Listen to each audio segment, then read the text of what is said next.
We're good. Yeah, it seems like headphones are really not necessary. Well, it's always it gives you a gauge. It gauges how you're gonna speak in front of the mic. It tells you where, because sometimes you lose track of it, and it's just gonna help you. Sometimes you're gonna speak like that, and you're really gonna be off the mic, and that's really just the reason why. Okay. So you don't, if you know how to work a mic and know where your voice sounds good on the mic, then it's not necessarily that necessary. But for people that are not sure, like let's say on the radio, it's necessary. It makes sense because just sometimes you're gonna talk, you're gonna move your hands, and then you're gonna be talking like this, and then you're not gonna notice it. Okay. All right. I've been listening to podcasts where like somebody goes a little too far. Right there. That's not how he tested the mic. Yeah, you know what I mean? here. I just lean the mic towards me like this. Yeah, I guess I'll do that. It's just the easiest way to do it. Learn on That or you can try to come in further, but I don't think you can. Yeah, no. Yeah. Guts so blocking me. what it is. Okay, cool. Gotta get back on that fasting. I've been off since I went to Florida, bro. Oh, yeah? Yeah. America Florida. will make you fat. Yeah. Easily. That's what America does. There's fat in the fruits.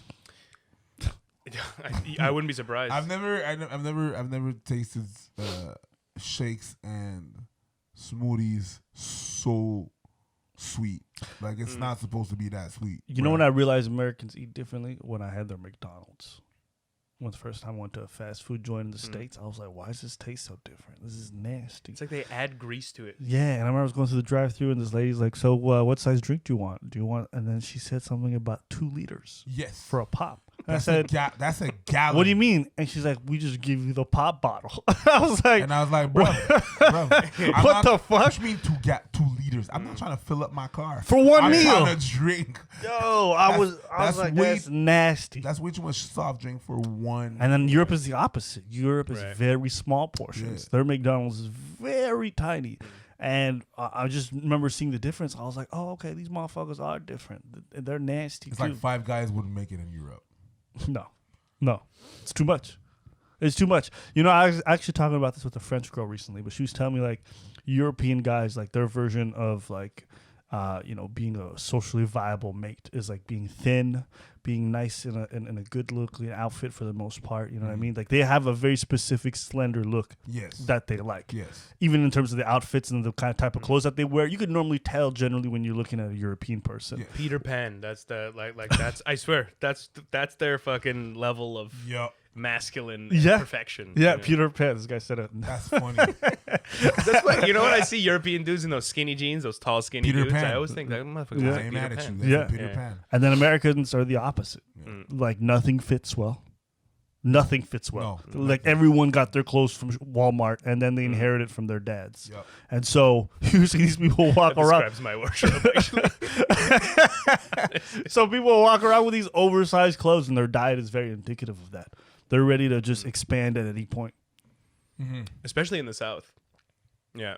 And it's just the people, how people, I feel it, how people look at me in Europe and how people look at me in here. It's like, I'm big. In Europe, I'm big. Yeah. In Europe, I'm huge. Yeah, you're their version of extra large. Yeah, it's not. They don't even. But in America, you regular. No, in America, I'm transparent. I'm not. I'm non-existent. Yeah. Yeah, I you go to don't Florida, even- you're I'm just like, a regular dude. Yeah, I Yeah. went- I Fit, went- you're I like went- a small guy, maybe. Yo, I went. You know, my Yeah. parents got a. I went to Florida, right? Yo, people is big. Like everybody, big. It's like I haven't seen one slim person there, and when they're slim, they're not from there. It's crazy. From Neverland. Where's Peter Pan from? Anyway. You like? Yeah, Neverland. Yeah. You guys like America? For what? For what? It depends. Hey, do you like America, nigga? Yes. Answer the question. Yes. Next question. Yeah, I mean, if I'm gonna answer broadly like that, yeah. Yes. Yeah, it's a cool place to go. You know? I wouldn't say I like it, but I am fascinated. You don't like anything, I believe. It's a fair point. I This think is the America. most- this dude is the most unimpressed dude ever. I know. Yeah, And when he's impressed, I'm like, you're impressed by that? yeah. Out of everything? Yeah. It's What impresses you? What's a recent thing that's impressed you? It's a good question. exactly my point. What's the recent thing that impressed you? Some people at Boomerang back at me. Yeah. Some people that I've seen Yeah, at the, yeah, at I the don't know. gala, like it's just people wearing stuff and different things, people being daring. That impressed you? Some people I've seen, some people like, oh, you gonna wear that? Impressive. It's you got balls. You got balls. Okay, that's yeah. Some of them literally had balls. Yes. Some of those people in those outfits. Yes. Literally. Because those men and women. Okay. Yeah. But anyways, all right. Thanks. How was that experience? What, being at a gala with like people fancily dressed? Yeah. Did Did you guys fancy it up in your clothes? I fancied up. I saw some of the pictures. I don't think you were fancy. He was wearing Tim's and a Nice. bomber jacket. Yeah. That's just ABBA being ABBA. I reserve the right. I It reserve was- the right to wear whatever. You know what I mean? I didn't come to the black carpet, and I was very reasonable about that. As soon as I realized I wasn't going to dress up, I'm like, I'm going to skip the black carpet. I'm not going to ruin that. Didn't go to the black carpet either. Well, you had work, so it's a little different. Yeah. It's like a red carpet with black people, black carpet. Nice. That's right. I didn't want to say it out loud, but that's what I was thinking. I was Yeah, like, no, is that I it? know. That's what I thought when I first heard it. A black carpet? Okay, bitch. red carpet. So Gala Dynasty is like You can just say the English version. Dynasty Gala. Yeah. Just say I think when people say it with a French accent, English, Dynasty. it sounds stupid as fuck. Dynasty. It sounds like do the nasty. It sounds like a, Yeah, so we went to the gala. We won an Yeah. award. It was cool. It gets better. At the end of the day, you just got to be patient with organizations, and as they improve over time, you notice like they get better at organizing themselves and running their events. But it's cool. It's a gala's cool always- event. A gala's always long. Doesn't have to be. Yeah, I know, but it's long. Sure, it doesn't It have doesn't to have be. to be. Of course not. No, Yeah. I agree. I agree that it doesn't have to be, but it's always long, and it's just there's a long part to it. And I was hosting this. yeah. I was hosting, and I'm But it like, wasn't that much of like when you say you're hosting, like you're not there the whole time. You know what I mean? I'm on the side the whole time. You're on the side, but you're not on stage the whole time, or you're not in between every act. You know what I'm saying? I'm not. It's still long. Yeah. Still like on call. No, the whole because time. your involvement isn't the whole time. You know what I'm saying? Yes, I know that, but that doesn't defeat the purpose that it's long. Like I'm just talking generally, it's long. Yeah, but it's different for somebody like when you host specific types of events and you're up on between every act, or you have to really carry the whole show the whole And time. because you're working, it's less long. Because you have to wait a long ass time between people. Yeah, but it's also less taxing Yeah, physically. I'm not saying no. I'm not saying it's a lot of job. I'm not saying nothing that. I'm just saying on a general feel, it's long. That's it. Even I'm on the side, even if I'm if I'm part of it, if I don't, it's long. It's a long thing. It's a long ass day. and you got to be there to close it out and like. Yeah, Yeah. that's what I do. I give the tone to it. So like, I like doing that. I like doing that job. It's good, but it's like galas. It's a long process. Did anyone do a long ass speech and have to get played off? No, not this year. No. Happened last year? Yeah. and I I mean, played award it, shows are always like that. There's always somebody who does like a You got to speech. come in and be like, all right, No, everybody. just all no. right." They know. I told them before. I'm coming in. I sound the DJ, and they all saw me. I didn't do it slick either. I was like, Yeah. Well, you get warned too. Don't do a long ass speech. Some people don't listen. And then I would step on stage, and I was like, no. You know why I'm here. Yeah. You know why I'm here. Yeah. You talk too much. But people don't know how long they talk, right? It's like when you see people doing comedy for the first few times. Yeah. So many people run the light. It's very common because they think they're doing 5 minutes and they got like a 20-minute story that they're trying to which And they don't know that they won't shut the fuck up. But everyone in the crowd's like, shut the fuck. It's even worse when they're bad. they're usually bad. They're usually always Yeah. bad. My first time, When have you heard a good speech that was super long? not a speech, but like I'm talking about open mics. Oh. But yeah. Yeah, when you're getting played off, it's usually like you're not crushing and getting played off generally. You know what I mean? Yeah. Yeah. But I've like- seen the worst is when someone's terrible, gets played off, but then they came off. I think they just got did a great. standing ovation at the Apollo, and they didn't realize that they got played off. Pretty much. When's the last time you got played off? I got played off. I think it was like a year and a half ago. Played off at the comedy. In comedy, yeah. It was like almost 2 years ago. I remember it too. Where was it? Was it? At Yuck Yucks in Toronto. Oh yeah. Yeah, I was doing the Nubian show. Oh really? Yeah, I got How played much off. time? They give you like what? 7 minutes? 10 So minutes? it was like 7 to 8 minutes. What happened was, this really pissed me off too. But I should have learned to adapt. And I remember. So what happened was I was about to go up, and just as I'm about to go up, some random guy gets pulled up on stage with the host, And the host like, apparently you want to say something to somebody. And this motherfucker proposes to some girl that he wants to marry right before my set. And so you can imagine the crowd's in an uproar. Everyone's talking. They're going crazy. They've been clapping. And then he brings me up on stage. Well, it's black people. They're not done talking. So I get up there and I hear all the women like, ooh, that was so cute. Nah, nah, nah. So I got to spend 1 minute and a half trying to just move past this fucking proposal. You're not doing your set. At this point, you're not doing your set. I did do my set. I just had to take a minute and a half to get past that shit because it basically You gotta acknowledge what happened. Exactly. You can't swing by that. No, exactly. Even with white people, you have to. Okay, that was my cute.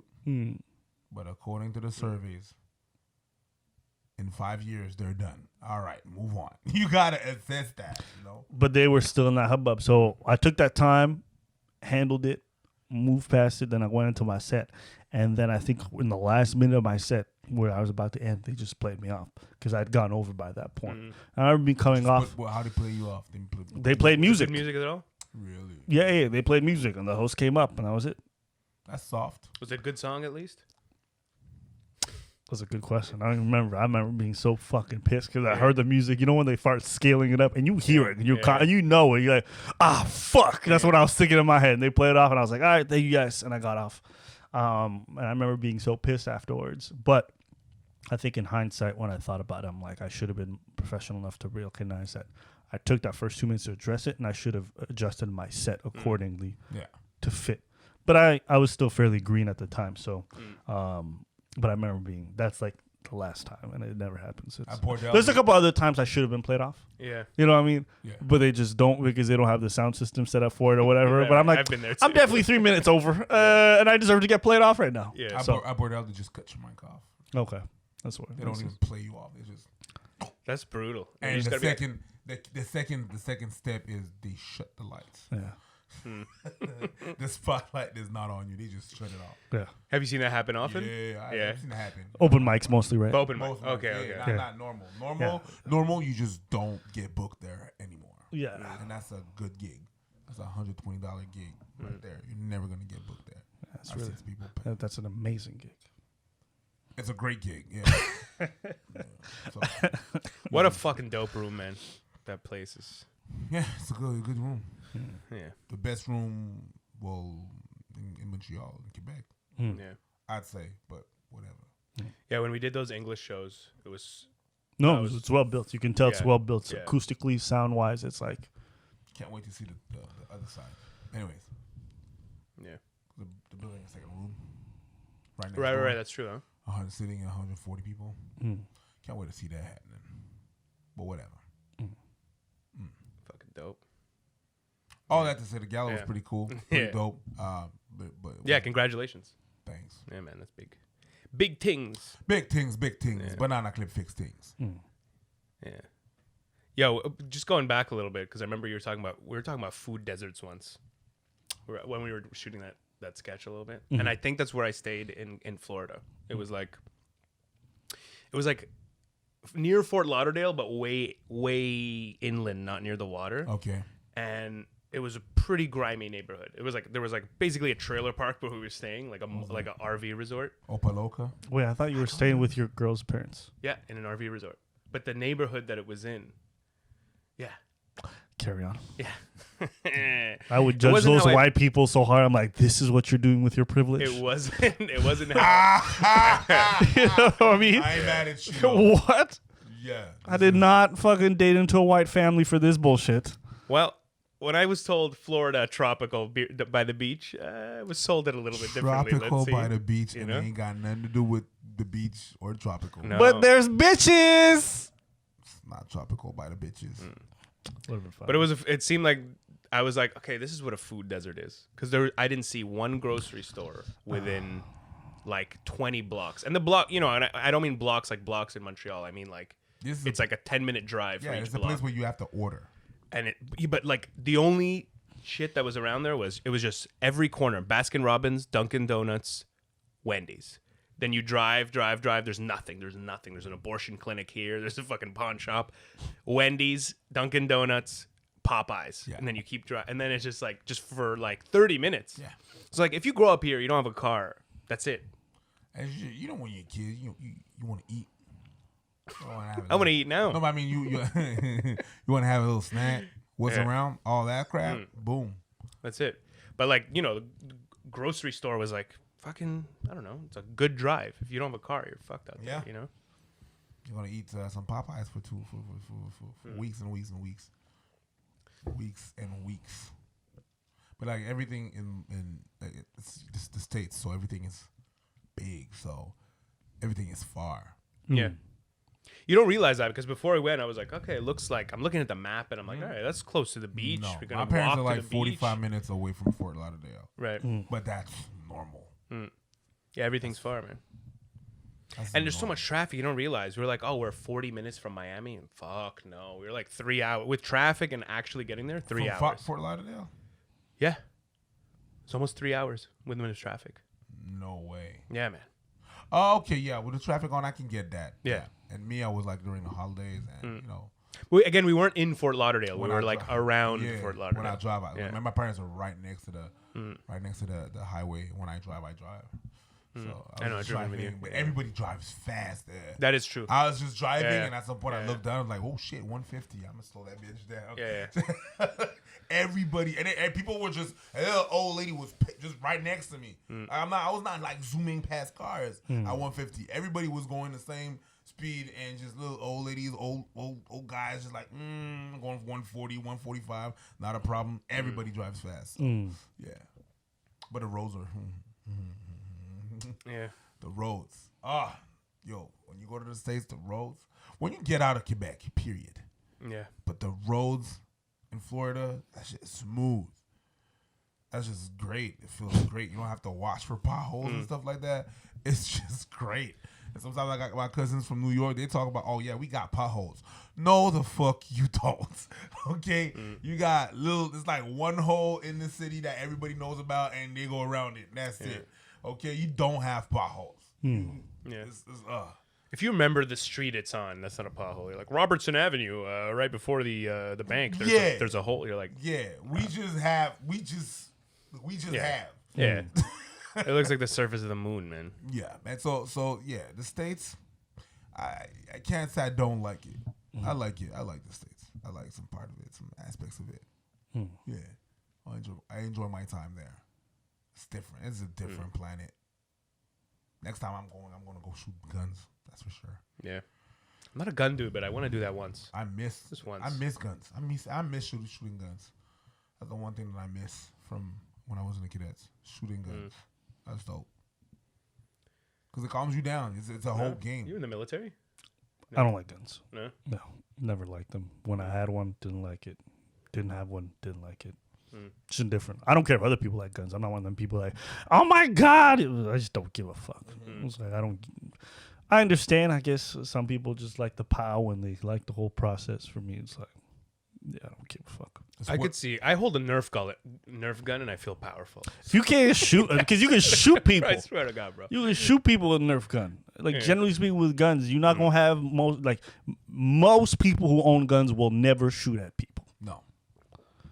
So for me, it's just like, if I'm not going to kill somebody with it, then why?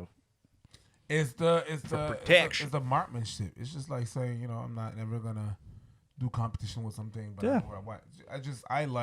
I like the process of having to shoot and having to slow down, calming down. Like it's like yoga.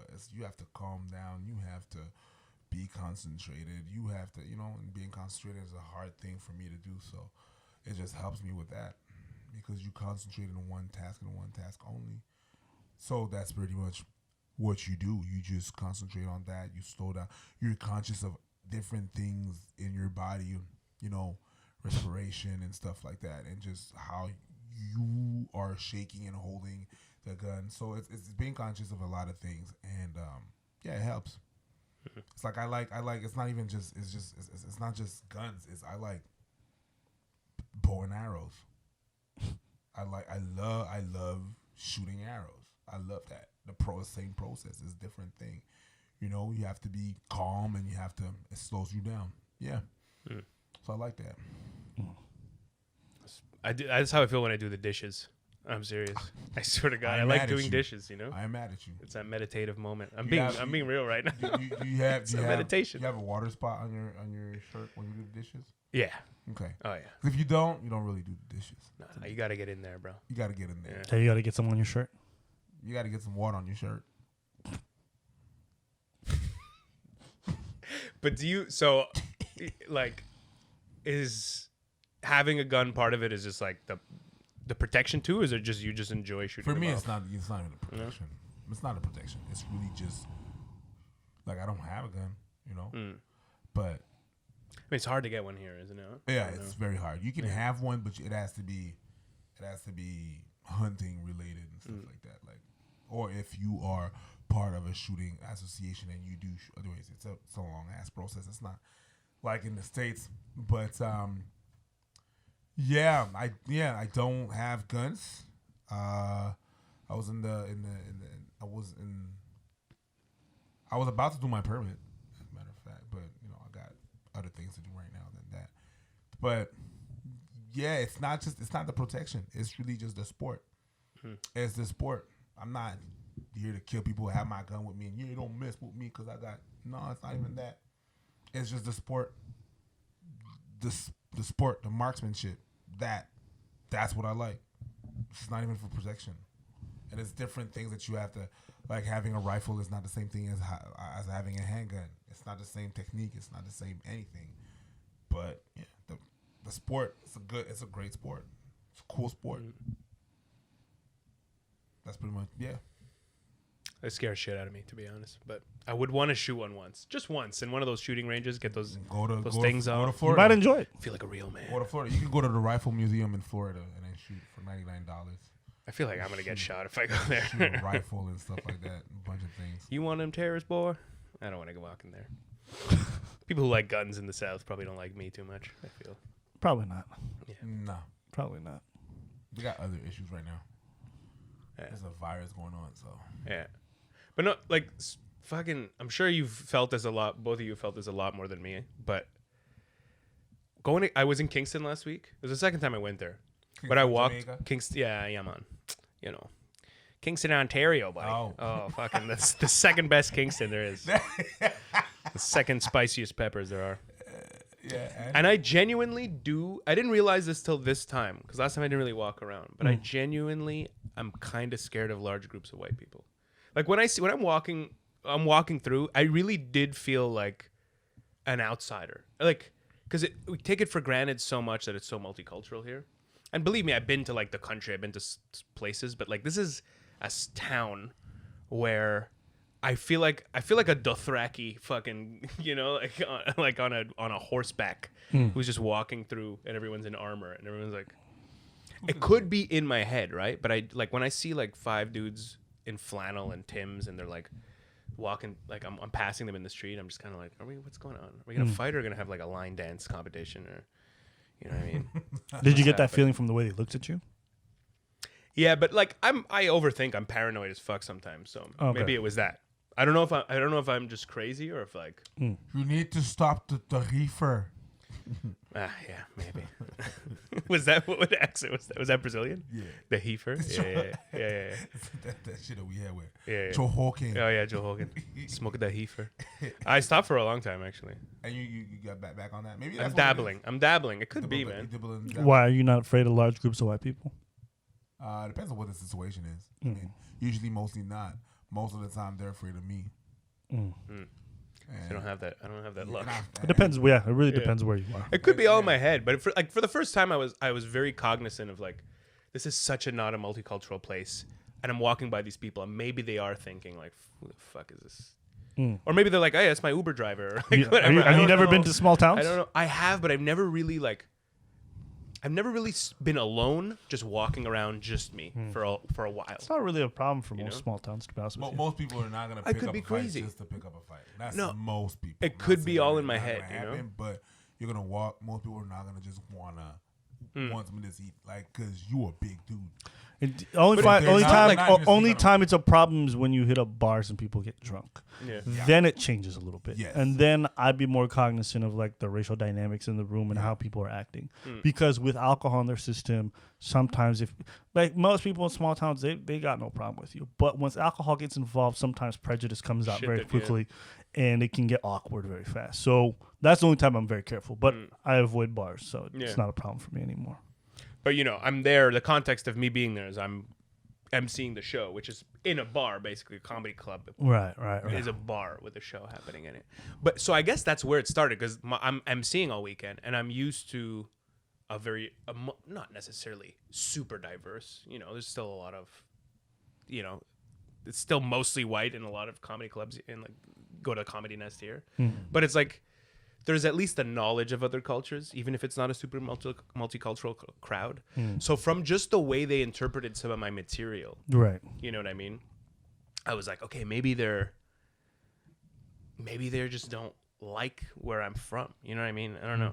It was the first time I really thought that. So you were prejudiced and thought they were prejudiced. I think I was, yeah. And it's funny how people interpret things differently. Yeah, exactly. Because in my head, so like I hosted 4 shows there. I would say 2 were really good. One was and the last one, the Saturday, was like. It's always that way at Kingston. It's always Kingston's always that way. It starts off really good Wednesday, Thursday. Friday's like what the fuck, and then Saturday's trash. Yeah, Really? Because the ticket prices go up, right, as it gets to weekend prices, and so the crowd gets worse and smaller. The crowd gets worse. Bro, it's a small town comedy club. Yeah. And also Yeah, the that's how it Queen, is. so it's Queen's University is like where all the young people gather around. Like that's the hub of why there's so many young people there. So they come out Wednesday, Thursday because the tickets are cheaper, and on the weekend they're probably just fucking trying to fuck the full or whatever, price. You know what I mean? Yeah. They're not going to comedy clubs. So Wednesday, Thursday, I got all these young Queens kids. You know what I mean? And I'm material's hitting. And then Saturday comes, and every dude in the crowd looks like Dog the Bounty Hunter. And every woman in the crowd looks like Dog looks the like Bounty Dog the Bounty Hunter. And I go up and I'm talking about shawarma and I'm talking about my, They don't know shit about upbringing, that. and they're like, "Fuck." I'm getting the vibe that they're just like, I can't relate to you and I don't like it.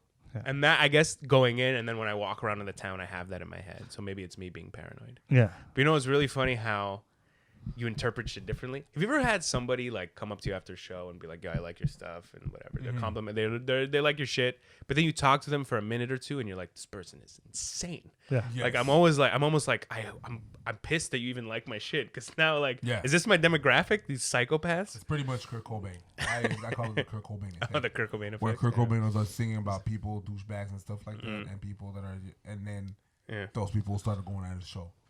I think that's why he killed himself. But anyways, I think to want to strike a conversation with a comedian after a show, you already have to be a certain type of person. Right. At least like an extended one, because most regular people are like, "Thank you for the show," and they leave. Just to be like, I'm gonna take this person's time and let him know a lot of stuff. Yeah. You already have to be a certain type of person. Yeah. And generally speaking, unless I want to fuck the person, I don't want to talk to them after the show. And so I'm just like, thanks. And if they start having an extended conversation, I just walk away. Yeah. You're good at shutting shit down like that. I'm too nice. I've seen it happen too. Where I've seen it happen too. Where after the show, Yeah. and then this motherfucker's like, man, he's like, okay.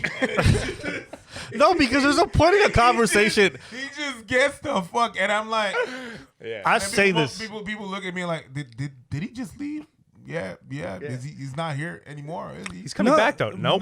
No. I think that was it. I think he's already home. Because there's a point in a conversation where I'm looking at the person, they're just talking. Because I'm looking at them like, are you aware right now? And they're looking through me. I can feel like they're not even like paying attention. Yeah. And then I'll look at somebody else to make sure I'm not crazy. And like I'll make eye contact with Preach, for example, and Preach will be like, And I know he's about to leave. I'm like, Yeah. Scoop. and I don't feel bad. I don't feel bad because I tell people this all the time. If you lack the self-awareness to make me realize that you're making me suffer, why would I be aware enough to why should I care about your suffering if you're not going to take the time to care about mine? Like, you making me suffer. Why should I sit here? But, I get it. People wanted to be diplomatic, but I'm just like, no, fuck you. I'm out. Yeah. No, you're not going to waste my energy. I just had a great show. You already took my money. We took your money. You got your service. Get the fuck out of here. Why are you still here? I don't understand. So that's why whenever I deal with crazy people like that, I'm just like, okay, cool, and I just walk away. It's just the worst. Just, why are you talking? I wish I I want to get better at that. I wish I could. I just try to give the hints, the social cues. You know, just like I'm not responding. I'm just going great, and I'm looking. You look around a little. Yeah. And when people don't get it, like you're just like, oh, I gotta go. Yeah. As I get older, man, I just get grumpy. Hey, I've definitely gotten better. In the beginning, like a couple years ago, I was like, okay, you want to be best friends? That's a key phrase. Hey, I gotta go. I don't even gotta go. I'd be like, I gotta go. Cool. Yeah. It's just as I get older, my tolerance for everything is waning. Oh, I see that. Everything, my tolerance for everything, just like conversations with women I don't want to have in order to fuck them. I'm not doing them anymore. A girl's like, I gotta sleep over so if we're gonna have sex. I'm like, nah, I'll give up on the sex right then and there. You know, if someone's like, oh, Abba, do you want to do this gig? I don't want to do it. No. Oh yeah, there was this gig last night I did yesterday. Yeah. They wanted me to perform. I'm like, no, I'm not performing for no. kids. I'm not doing it. No. And I got there, it's like, yeah, there's a little performance. I already said. No. They sent me an email like, hey, you have to send some of your material. I'm like, no. Yeah. Because I'm not performing. No. I'm here to talk. That's what you pay me for. And that's it. Yeah. There's a gig they wanted me to do in Laval, deep Laval, $125. I was like, no. Traveling there is like an hour and a half. You have to go there. Traveling an hour and a half, sitting there for a whole show I don't want to sit through. And then coming back an hour and a half. It's about like a 6-hour day. No. He's like, really? I'm like, yeah, no. Do you have anything? No. Why don't you want to do it? I just don't want to do it. That's a weird thing for people to hear, but I feel so much better. It feels good. I'm no longer doing shit I don't want to do. It's a good feeling. I lose out on some money. I lose out on a couple of gigs here and there, but I'd rather have that free time, take time to write, work on something, masturbate, whatever the fuck I want to do. At least it's you. Yeah. That's what we call self-care. Yeah. No, but you're doing that for you. You're doing, Kingston. I don't do Kingston anymore. You don't ever? I don't. I can understand why. I don't like traveling there. The money's not worth it. Being in the house for 5 days is not worth it. And then just doing those shows is not worth it. 5 days? Well, because you're there, because you got to do shows consecutively every night. Yo, bruv, the thing that happened is that, at some point in your career, you have to do shitty shows just to... Yeah, for sure. Just to get something. You know what I mean? You have to... But it's like, at some point, a boxer is not going to be a sparring partner. Yeah. He's going to do the boxing. He's going to train for championship and stuff like that. Yeah. Right? He's not going to go back to being... There's some shit that I just don't want to think. There's no end for me. No. I'm not... I agree for that. The juice is not worth the squeeze. Right? Like, I used to go to Kingston. I would travel 3 hours to do the open mic. Imagine. Just to get seen. Yeah. I was hustling. When I started... You take everything. But you have to. I had to. You have and to. I understood that, and I'm fine with it. But now for me... You have to pay your dues. Yeah, even for me to do the weekend, like what I'm going to learn about my material during that period, I'm not gaining much. Don't get me wrong. I'm not so obnoxious I'm not doing open mics. Of course, I still do that. That's where I work. But for me, that juice is worth the squeeze. I go there to work on material. I'm getting better. That's great. I can do that. But to go there for 5 days, get the minimum amount of money that they give you, which is not a lot to begin with. Like, once you pay for travel and food, like, you've got pretty much half of it gone. Once you go through that process, it's just like, all right, what am I doing here? I could be at home where I'm much more comfortable, sleeping in a good bed, sleeping in a good environment, working on shit, or I could be in this fucking shitty-ass city, which I don't want to be in front of this shitty-ass crowd, which I don't want to perform for the time that you're going in Kingston, you could have done 15 shows. 15 shows. Sure. I could have done 2 videos. If you could do I could have done 2 videos and I would have covered it easily. Easily. Yeah. So for me, it's like, it's not worth the squeeze anymore. Yeah, that's what you're saying. Those gigs in Laval, not worth the squeeze anymore. A lot of shit gigs, not worth the squeeze anymore. Also, like, even some corporates, I'm like, how much does this pay? Where is it? Not worth the squeeze anymore. Who? I mean, who's going to be in the room? Yeah. And here's the thing, too, is like what people don't realize. Like, those corporates, for me, are not like great learning experiences. No. You know what I mean? It's not like I'm coming at like an open mic. I could always say to myself, I tested some shit out. I worked through some stuff. Great. I can live with that. I don't care how bad I can live with that. But with a corporate, when I'm getting paid $100 or whatever, I'm doing my better material in front of this weird crowd setup. So I don't know if it's the material that's good or not, right? Like, the crowd setup is trash because the sound system is garbage, or the way they set up the room is garbage, or whatever it could be, right? Yeah. So at that point, I'm like, all right, am I doing this for the money? Okay, is the money really worth it? Is it worth my time? Then fuck it. Just fuck it. Comedy is too much fun for me to be doing these shitty ass gigs. And I don't need the money that badly because I live in a cheap ass city like Montreal. You know, if I was living in a fucking expensive city like Toronto or some shit like that, I probably would feel the need to take all those gigs. But here, I'm like, I don't give a fuck. I don't. I got a couple shows a week every week, and I'm good. That's all I need. So I'm straight with that. I got a show tonight.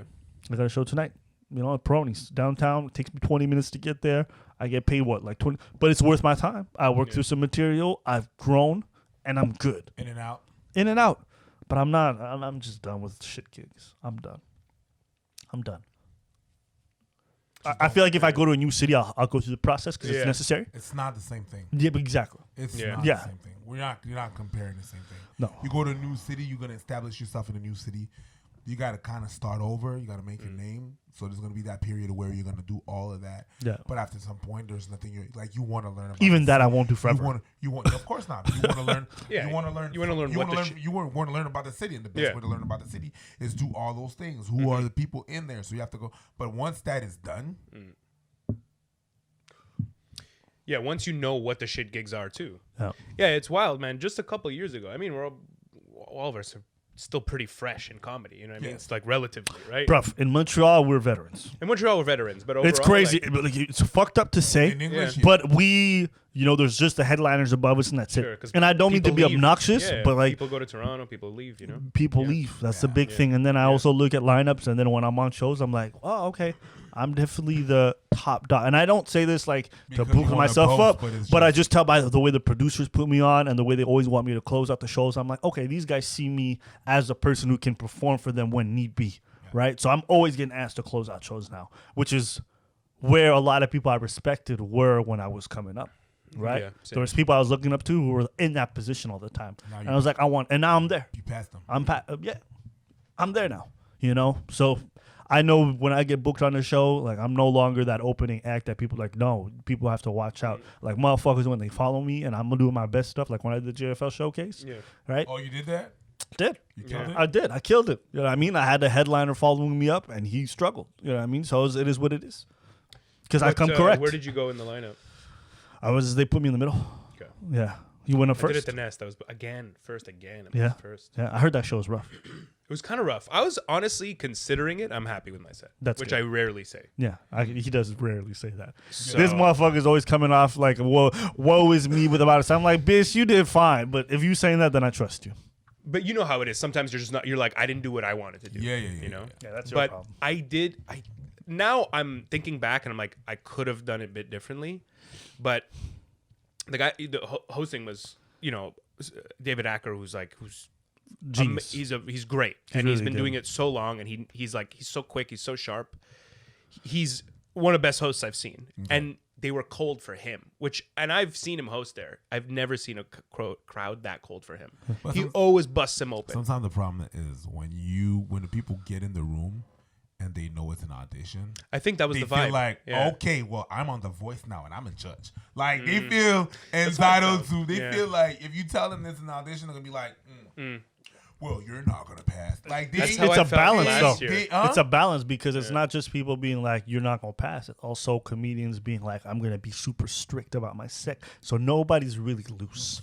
And so everything is rigid. Like I watched comedians I know very well, and I watched them, and it was a different version of them, and it looked awkward, and it looked very tense. They were like, "I got 7 minutes. I got to fucking kill in 7 minutes," and I'm like, "Relax."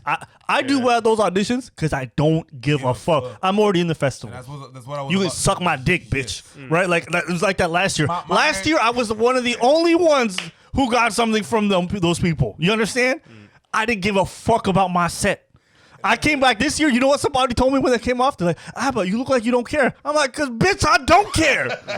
I don't give a fuck because it's ridiculous. That's how I'm going to go in. That's how I'm going to go in my next audition and stuff like that. I'm going to be like, I don't give a fuck. Don't give a fuck. Listen, it is going to be what it is. So even if I go over of 30 seconds, I'm on the French side more, right? You going to put that shit on TV, you going to edit that shit. So I don't give a fuck. No. at all. When you are not beholden to these people for money It's or great. gigs, Woo! bruv, Yo, it's you a come at the good table business. and you lay your dick out. Yes. And they're just like, can I squeeze that for you? Dead ass. Dead ass. They come out like, can I hold it? And it's a great feeling. When you come to the table and you are good, When you don't need them. everything changes. It's when you don't need them. When you're not needy. Hey, what's up? What's up? I heard it. Yeah, cool. When? Then? Good. On, off, bye. And that's it. And you're not, man. No. I don't. Oh my God! I just. You don't have to worry about that. Whatever. No, I don't care. I really don't care. No. Going in. I'm already in. I'm already in. Yeah. So your audition, Akin went up, didn't do that well because the crowd was cold. It was cold. He had moments, but like the last 2 minutes before he came up, it was like jokes I've seen crush applause breaks are getting dead silence. Yeah. Wow. So I went up like I'm not a it was Yo, wild. you Bro. ever performed at the Nest? Nope. I I'm tell looking people there, forward- if you go I'm- there, I'm you following- notice that sound Opposite dies. of the bordel. Opposite of the bordel. Sound literally, you could hear like laughter die. Do you Yeah. know how weird that is? That you kill with a joke and you know the audience loved it, but you could hear their laughter just get someone just. Yeah. That's what happens to sound. like It's a the dementor. weirdest feeling. Like And my friend Cameron Phoenix, very funny comic from Toronto, he's like, you could hear the electricity in the room, literally, like the wires. You could hear. Maybe I misquoted him, but like you could hear like the circuitry in the room. I love you it. do hear that exact noise you made when it gets quiet. It's like you get a big pop, and then like 10 seconds later, and it's just deafening, and you're like, I got Yeah, you see people get punched in the face at I've that seen spot so often dope on New stage. York It's the headliners. greatest feeling. Oh yeah. Amazing comics from New York, like people who are crushing. Like 10 minutes in, they're like, all right, are you guys all right? Like, what's going on? Like, they all of a sudden, do you guys speak English? Like, what's happening? Like, Yeah. I've seen fucking people with Netflix Can't specials wait. crumble there. Can't wait to do that. Crumble. Then. No, it's great. Can't wait. It's great. It's Yeah. great. It's humbling. It's very humbling. Yeah. It's humbling and it makes you sharper for sure.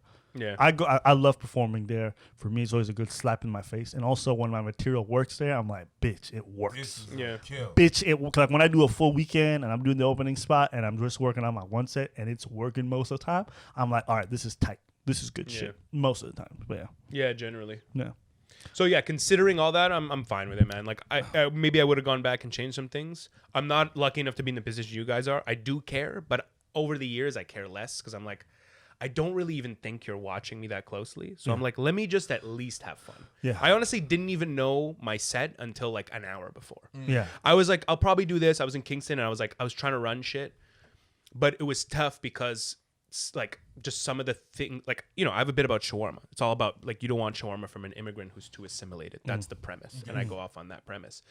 And in Kingston, it was very hit and miss. When the Queens kids were there, it was doing great. But then Dog They're the young, Bounty they Hunter know. is like, what the fuck is They don't eat shawarma? shawarma no more. Who are you? What are you even talking about? Yeah. So it made me Bang, doubt bang, it. Bang bang bang bang bang. You know? But I'm like, what in the last year have I written that I have the most fun with? I'm kind of sick of it now, but I'm like, what in the last year that they've never seen have I had the most fun with? Let me just go off on this. I'll do it.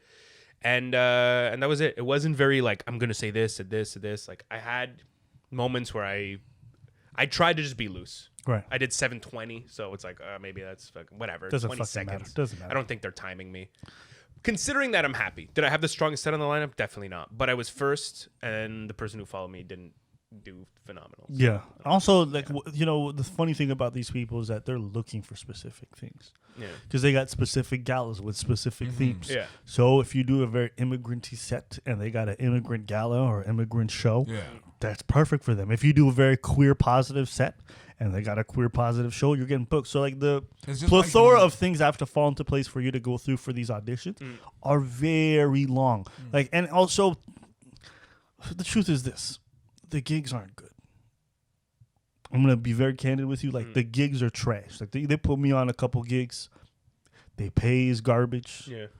Yeah, you get to perform with some of bigger names, but it's like whatever. It's not that big of a deal. Like, gone are the days where this shit matters.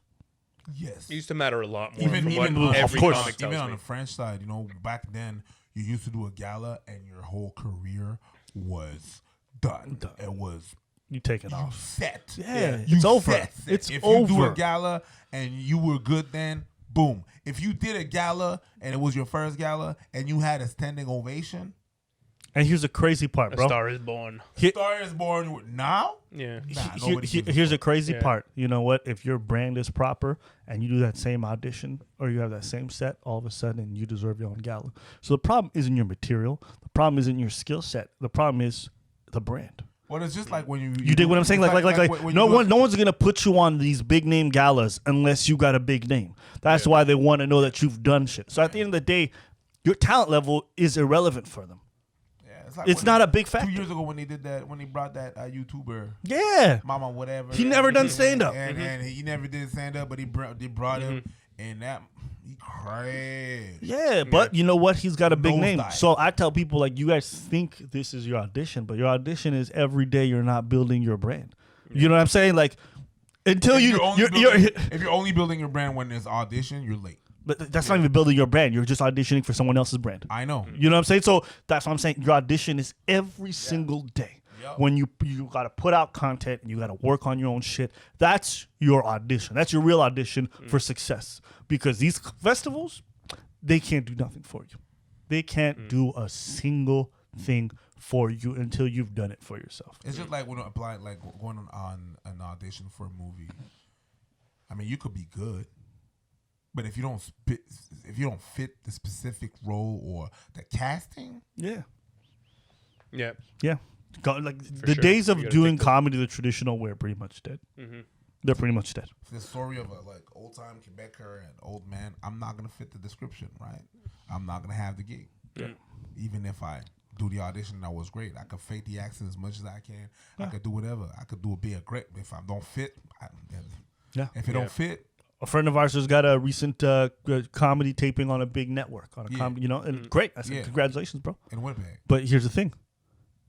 After that, what comes next? Yeah. Because I know hundreds of people who've done that festival who've done nothing with their careers. Yeah. Right? Like, it's a credit, and that's it. It's a credit, and it's a little check, and it's a little check, yeah, and that's it. Mm-hmm. Nothing else. And so I tell people every time, I'm like, even if you get it, it doesn't matter. No, you need something that's sustainable, that you will make a regular income from, where you get to make the choices. And it's what you're going to do with that momentum. Yeah. Because that's credit and momentum. People are going to, oh, yeah, I'll give you credit. You did that show. And then? For sure. That's the thing that'll matter. Let's say you go, I go to Vancouver. I know nobody in that scene. Yeah. If I have these festival credits and they go, you have tape? Well, fucking here's the TV taping. Well, comedians don't give a fuck. No, but it gives you credibility. You'll get on. When I travel, I can assure you, when I say just for laughs and I say whatever, they don't give a fuck. Send me a video of you performing. Because comedians want to know if you trash or not, right? Yeah, and so the reason why I always tell people, like, comedians are a different thing. It's a different thing. Because I know plenty of people who come to me who are like, I got this, and I'm just like, nigga, I don't give a fuck. Like, show me a tape because I'm not going to book you if you trash. You have to see the person. You have to see what the crowd, because people could make whatever festival like. What was the setting? What was the whole thing? You know, I've seen a bunch of people saying that they did this show, that show, that show. Then you watch them and you're like, oh wow, boy, are you corny? Yeah. Oh, boy, are you corny? You did that show, that show, that show. You're corny. They're never gonna put you on. You're corny. You don't fit what I do. You don't fit. You don't fit. Maybe they thought it was alright. Not gonna book you. Yeah. Because the reason why nobody cares is because audiences don't care. Say it. I was CBC, the debaters, blah, blah, blah. Audience don't give a fuck. No. They're like, do I know this motherfucker? Yeah. Ooh, I saw him once on TV. Ooh, I like his YouTube channel. Ooh, I seen him on Instagram. And then they come watch you. Or the number of subscribers that you got. But after that, what you did so much, they're like, man. Even if you say this motherfucker got 3 million subscribers, they still not going to come to the show. They have to know you. Oh, okay. They go with familiarity. Yeah. That's always a household name. It could be fucking Tim Allen from 30 years ago. Yeah. If he shows up, they're going to pay money just to relive those emotions. I didn't get that. But it's just I know, but I never got where it was from and why. Oh, why he did that? Why he did that. I don't know, man. Bruv. It's just funny you bring that up. Just because Calm down, Scooby Doo. me and my boy were going back and we're like, what was his stand up like? We just started watching clips from the 90s and like you could sum up his set in that noise. You're like, what were his jokes? Oh, his best joke was like and that was it over and over. And then like, here you go. Here's a sitcom. It was part of the song from the intro from Home Improvement. Oh yeah, bro. Dude, I was just talking about that yesterday. I was just laughing about the show? Yeah, just laughing about Tim Allen. Home Improvement. Yeah. Oh god. It's like a whole career on one sound. It's fucking great. he's a Scooby Doo of comedians. Apparently, it was not, like I've heard from some old school comics because like when the Comedy Works was around in the 90s and stuff that he like when he would play the festival and shit and be around, he was nuts. Yeah. Apparently, he was a fucking wild man. Like, man. Yeah. Now we're thinking about all those old sitcoms. You know which one I did like? What? Love in marriage. You can't have one without the other. It was like the family of four, the old white guy and the woman. Fuck. That's like every sitcom ever. Yeah, no, 100%. But the dad's like a drunk. You know that dessert with the cream on it? The dad's like an angry drunk. He's an angry drunk, and the wife is like. All in the Family?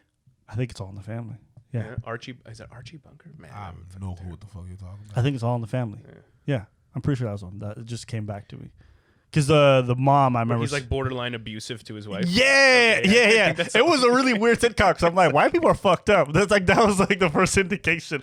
Because the wife would just smoke cigarettes. She looked like she would work at a diner every day. Yeah. Is that the one where she had like a lot of hair on her head? Yes. Okay, I think that's all. I'm almost 95% sure it's All in the Family. Yeah, I'm pretty sure it's that the one. And even the kids were kind of degenerates.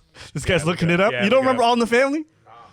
I never really watched it, but I know because it's referenced so much in like pop culture and like other shows and stuff. Yeah. I think that's why I know, but I never saw an episode. Nah, it was clips. It was really weird. The way he talked to his wife, I was like, that's really like not okay. Yeah. And it's funny how he's looked at as like this comedic icon, and you go back and he's like, get back in the kitchen. yeah, it was a lot of sexist jokes. Yeah. And the wife was like, and they would like. Oh, that's so old.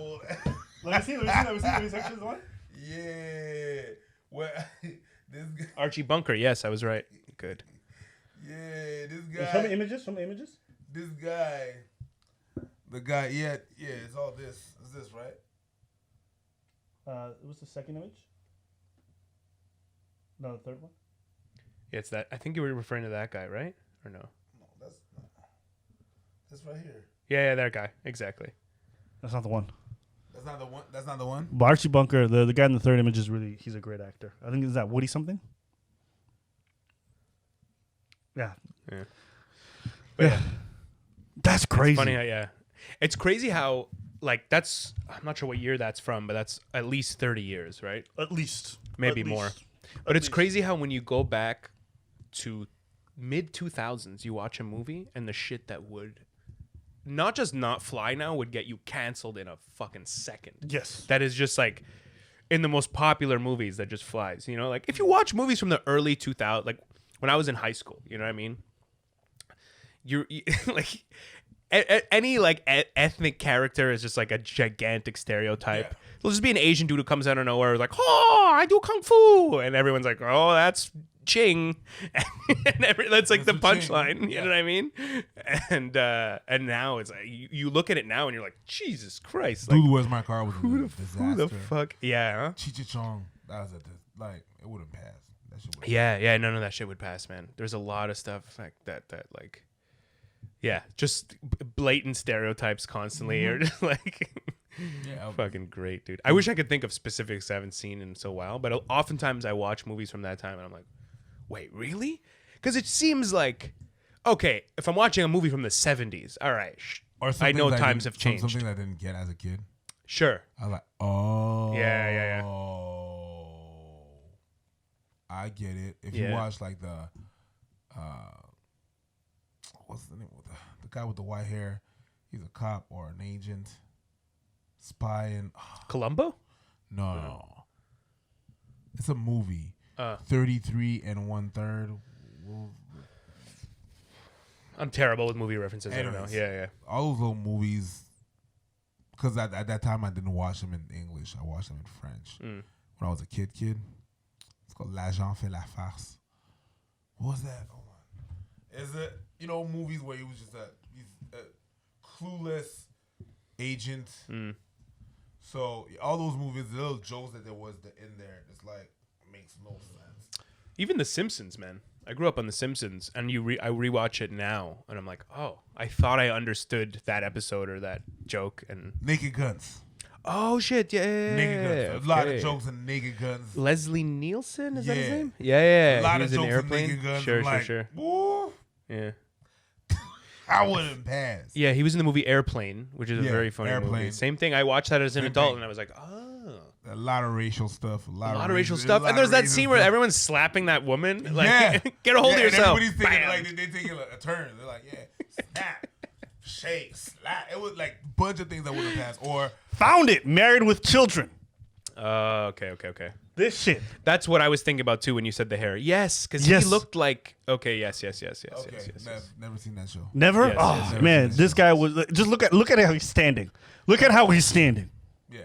That was my first introduction to like white trash. Did you see the daughter like there's a giant whore? Yeah. And you lived in Ottawa. Yeah. That's your first introduction to. No, Ottawa doesn't have white trash. Okay. Ottawa has like governmental trash. Do you know what I'm saying? It's different. It's a different vibe. Yeah. Everyone's buttoned up and everyone's like, and then sometimes they like to play cowboy on the weekend, but they're fucking losers. like, that's what it is. That's what it is. But anyways, all this to say, this show really impacted me because I always wanted to fuck the mom, and so I remember that I was like, damn, I like white trash. So. Oh, that's for that. These things have a. I don't know. You know when something's on the tip of your tongue and you have the image, but you don't have the words to match? Yeah. I obsess. I OCD. Like I'm like that with songs. Like when there's a song and a rhythm, and if I can't find it, bro, I start Google searching every lyric and try to combine the right keywords. And when I find it, it's never worth the squeeze. No. But I can't get it out of my head, so I have to do it. Yeah. No, it just pisses you off when something's just there. Yeah. Yeah. Yeah.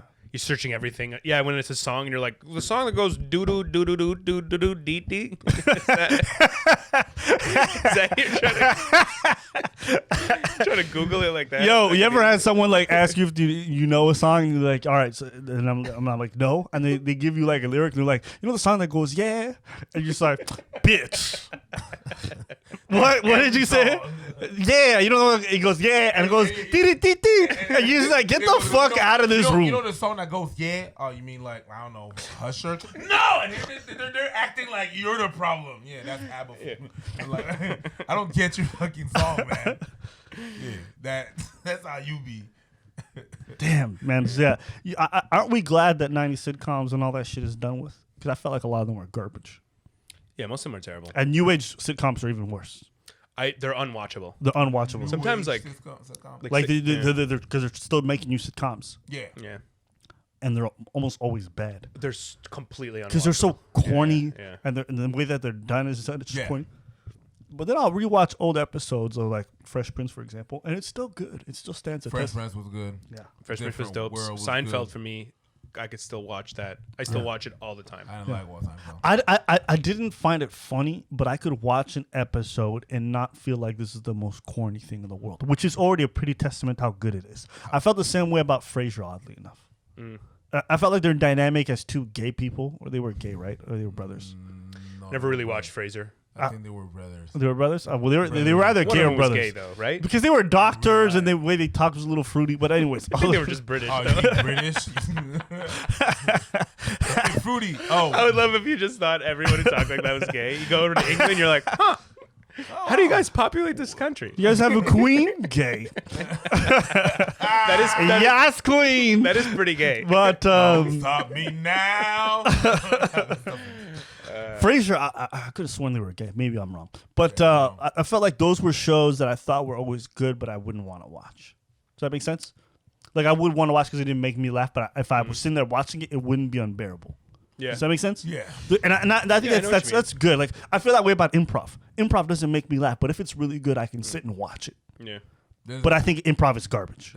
I like improv. There's a show that was playing right after Frasier or right before, and I was like, ugh, why? I think it was like Dharma and Greg or some other. Yeah, that was pretty bad. Yeah.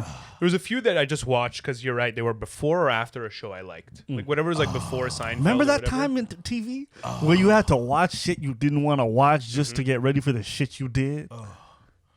I know that like I'd watch Malcolm. Yeah. I know like Family Matters with a live version of Fresh Prince. I was watching Family Matters and it was alright, but I really wanted to watch Fresh Prince. Like that's the real thing. Malcolm in the Middle was good. It was no Simpsons though. It was right before the Simpsons. I Yeah, guess. Malcolm in the Middle, the first season, I remember it being pretty groundbreaking. When it popped off, it was good. But after a while, I was like, Yeah, no, it gave redundant.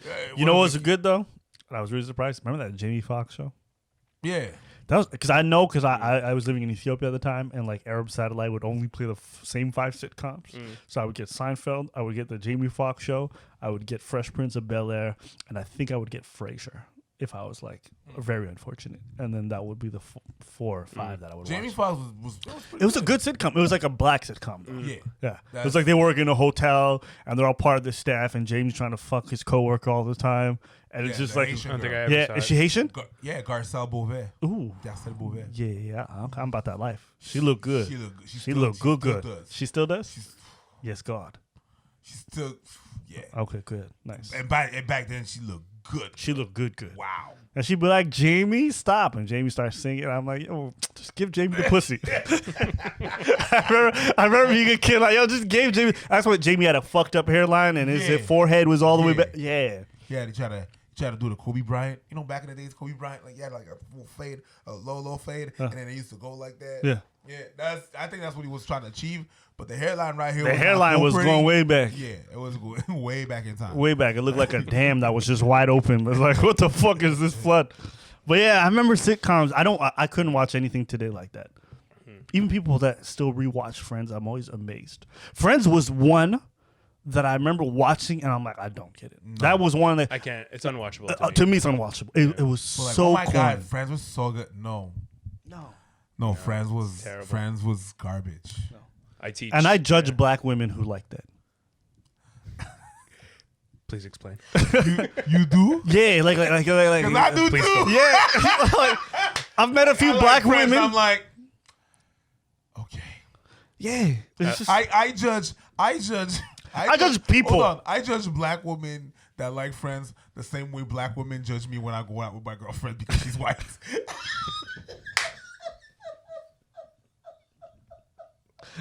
I feel, and you get judged a lot, so that's intense. I judge them the same way. I'm like, oh, okay, girl, I get it. What it is about Friends, I don't know what it is, but I felt like it's always been an indictment against people's character when they told me they're big fans of it. Like when they tell me it's their favorite show, I'm like, your favorite? Yeah. It's like you tell me your favorite restaurant is McDonald's. Like your favorite? And you're not 5? Like a grown ass person, like with morals and you know how to think and your favorite Anything. You could have said How I Met Your Mother, and I'm like, okay, baby, I can see that. Yeah. But it was How I Met With Your Mother was well made. It was like It has its corny, but look, the gay guy. If you tell me it's your favorite though, what's your favorite food? Table sugar? Fuck off. Man. Here's the thing, though. You know what? The gay guy in How I Met Your Mother is funny. yeah. You know what I mean? I remember watching a few scenes and I laughed. Is he gay or is he British? What if he's gay and British? Is that like a double whammy? Uber gay. Yeah. That's a German gay. Speaking of gay, I don't know. I like what's the name of that? Will and Grace. Oh yeah. Will and Grace, because the other woman with the weird voice. I'll be honest with you. I don't have that much of a photogenic memory. I don't remember. Fag hair? Fag hag. The fag hag. Yeah. That's what she used to call herself in the show. Okay. It's not like I wanted to make sure you weren't being problematic. So I was No, like, nah, did I not hear it's that? what she calls herself I think in that's the a show. commonly used phrase, right? It's what she calls. Fag hag. It's the only time you can say fag, It's right? what she Like, calls it's, herself in the acceptable? show. Yeah. That's the girl. Yeah. That's the girl with the attitude. But that was fun. Man, that was fun. sitcoms, eh? Yeah, I haven't seen one in forever. I remember I tried watching like a new one that they were making.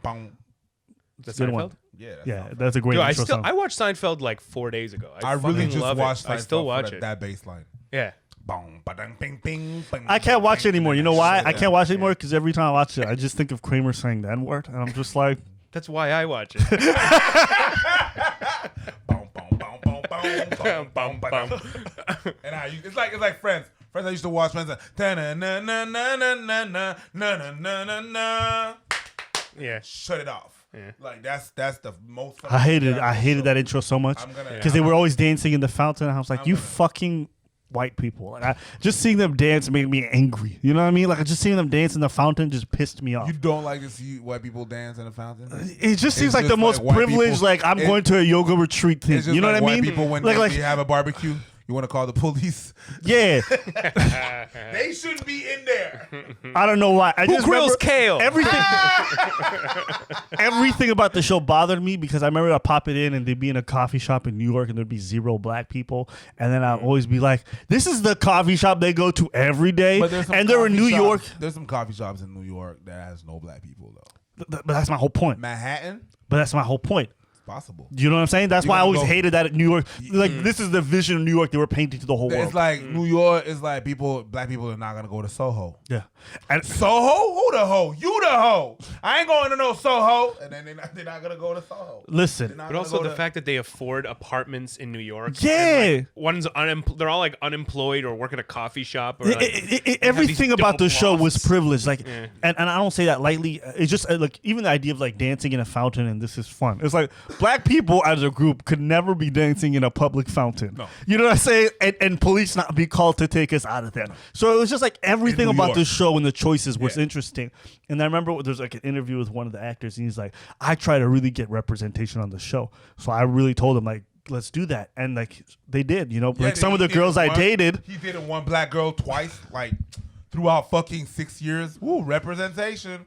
And look, I don't give a fuck about representation generally, but when you take like a real place on the planet and you misrepresent it, that bothers me. Because if you've been to New York, you can't walk the streets without avoiding a black person. Like you're going to see them everywhere. Yeah. So the minute that they did like 20 seasons and black people almost seemed non-existent on the show bothered me.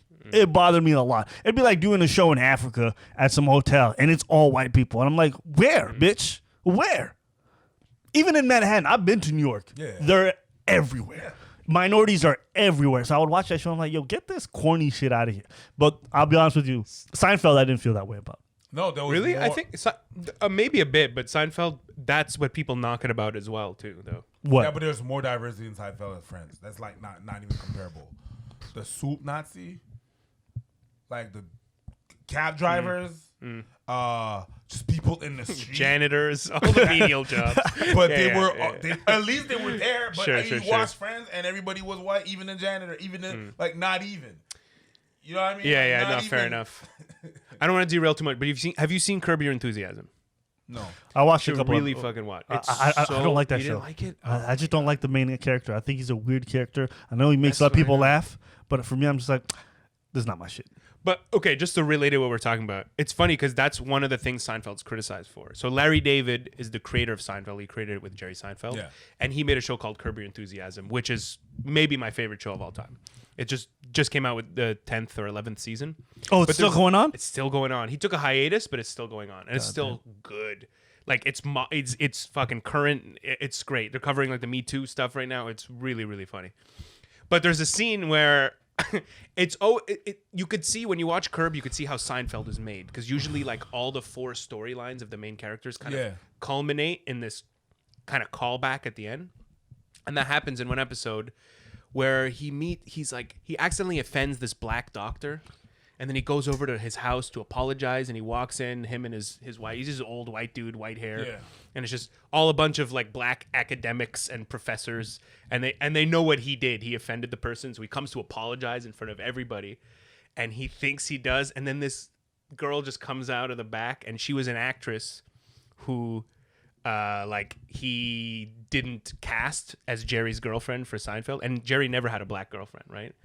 And he's trying to tell him how he's not racist in this, and this girl just comes out of nowhere. He's like, "That man is the most racist motherfucker I've ever." And it's so great. Wow. She has an outburst.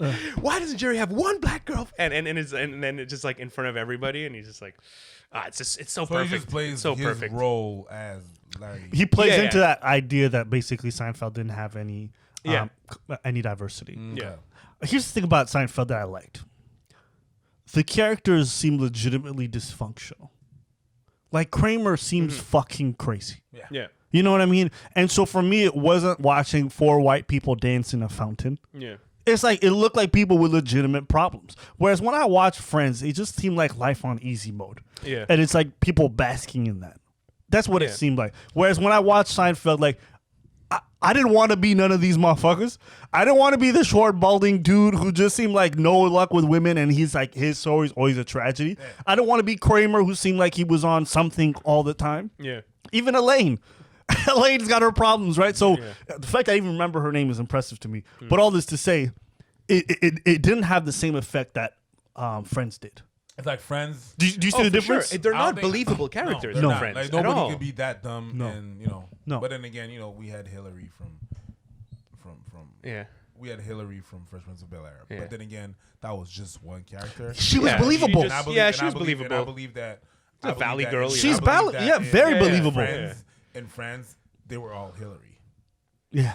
You can't be all Hillary. Sure. Like You know what I mean? exaggerated characters. It's like, Like Phoebe was a weird character to me. She was just quirky for no reason in Friends, and she was just always like popping out with doing weird stuff. And that's like she was supposed to be one of the funniest ones. And I was like, anyways, this is a weird character. It was like I didn't feel like the characters had real depth. Whereas when I watched Seinfeld, Rachel, okay, get her off my get her off my screen. So it was just Seinfeld for me did it much better. I felt like the characters had interesting takes on themselves, and again, it wasn't that like life is so easy in New York and this and that. Like they looked like they had their problems, so at least I could live with that. It's believable and relatable, and the writing it's great. Yeah, it's and great. it's a little edgier too, a little bit at the time as what it could do. I agree with that. I would also agree with that. So that's why I separate the two. But as far as the diversity note, like I think it was more so that it was just watching like white people who are doing really well go to a coffee shop every day and then whine about non-existent problems. That's what it felt like when I watched Friends. Yeah.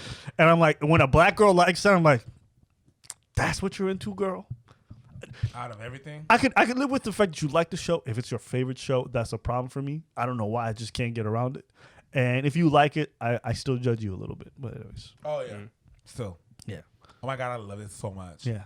It's crazy how that one decision can make you write off a person. Because I have that too. If somebody's like, Friends is the best show of all time. Yeah. Even if I've established a rapport with that person, I'm like, all right, I'm going to have to cut you off. You know what it is? We're not going to be... I think there are things that people make decisions that just seem very surface level, like not important, but they actually mean something more if you really like take a look at it. Like, I remember I was talking to this one girl and she told me she hates house music. And I said, okay, I can live with that. You may not know house music. So I'm gonna look past that. But then I showed her like the variety of house music, right? Like, because people think just EDM, they think of white people in a club. Like, house music is far more vast than that. So I showed her the array, right? Because house music is pretty much all music. You could have jazz, you could have salsa, you could have African. Like, it is very varied in terms of how it sounds. She hated everything, and I was like, "Bitch, we done." I don't like in my head. She hated everything. She hated everything, nigga. Yeah, that's a no. Everything, and I'm like, there was something. No, you just there. don't like. No, she just like. It's not that she doesn't like house. She just doesn't like music. When she played what she liked, bro, I was like, yo, get this corny ass 90s pop music the fuck out of my face. And I remember that was the moment we were in the car. I never forget it. And I was like, oh, we done. In my head, I remember like I can't be with this person. My girl told me she didn't like house music at first. I was like, okay. And I was just driving and something pop up. I was like, ooh, what's that? House music. I like it. Yeah, you can stay. Yeah. You can stay. Cause I was about to open this car door and get this foot going. I was. Yeah. My foot was ready. There's just little things like that I think mean more. She just didn't like music. She just didn't like Which to me is another problem. Like if I met someone and they tell me they don't like music, that to me is sociopathic. Like something's off about you. Yeah. Like when someone's like, I'm not someone trying to give you a compliment. It's like, yeah, you're really funny. Yeah. I don't really like comedy usually. You don't like to laugh? Yeah. Yeah. You're dead inside. You got problems. Yeah. You're dead. Here's another deal breaker that for me is like very stringent. If we go out and you treat service people terribly, to me, you're dead to me. No. That is, but again, I see myself in the service person. Maybe it's just because I worked in there, but more so, it's just I see a person and I see how you treat. Hold on, You treat that person because you can treat that person that way. C'est ça.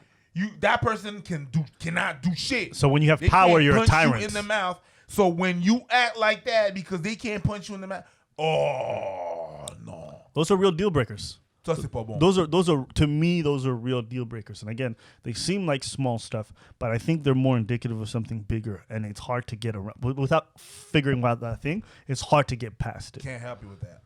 It's hard to get past it. I cannot. Do you guys have deal breakers?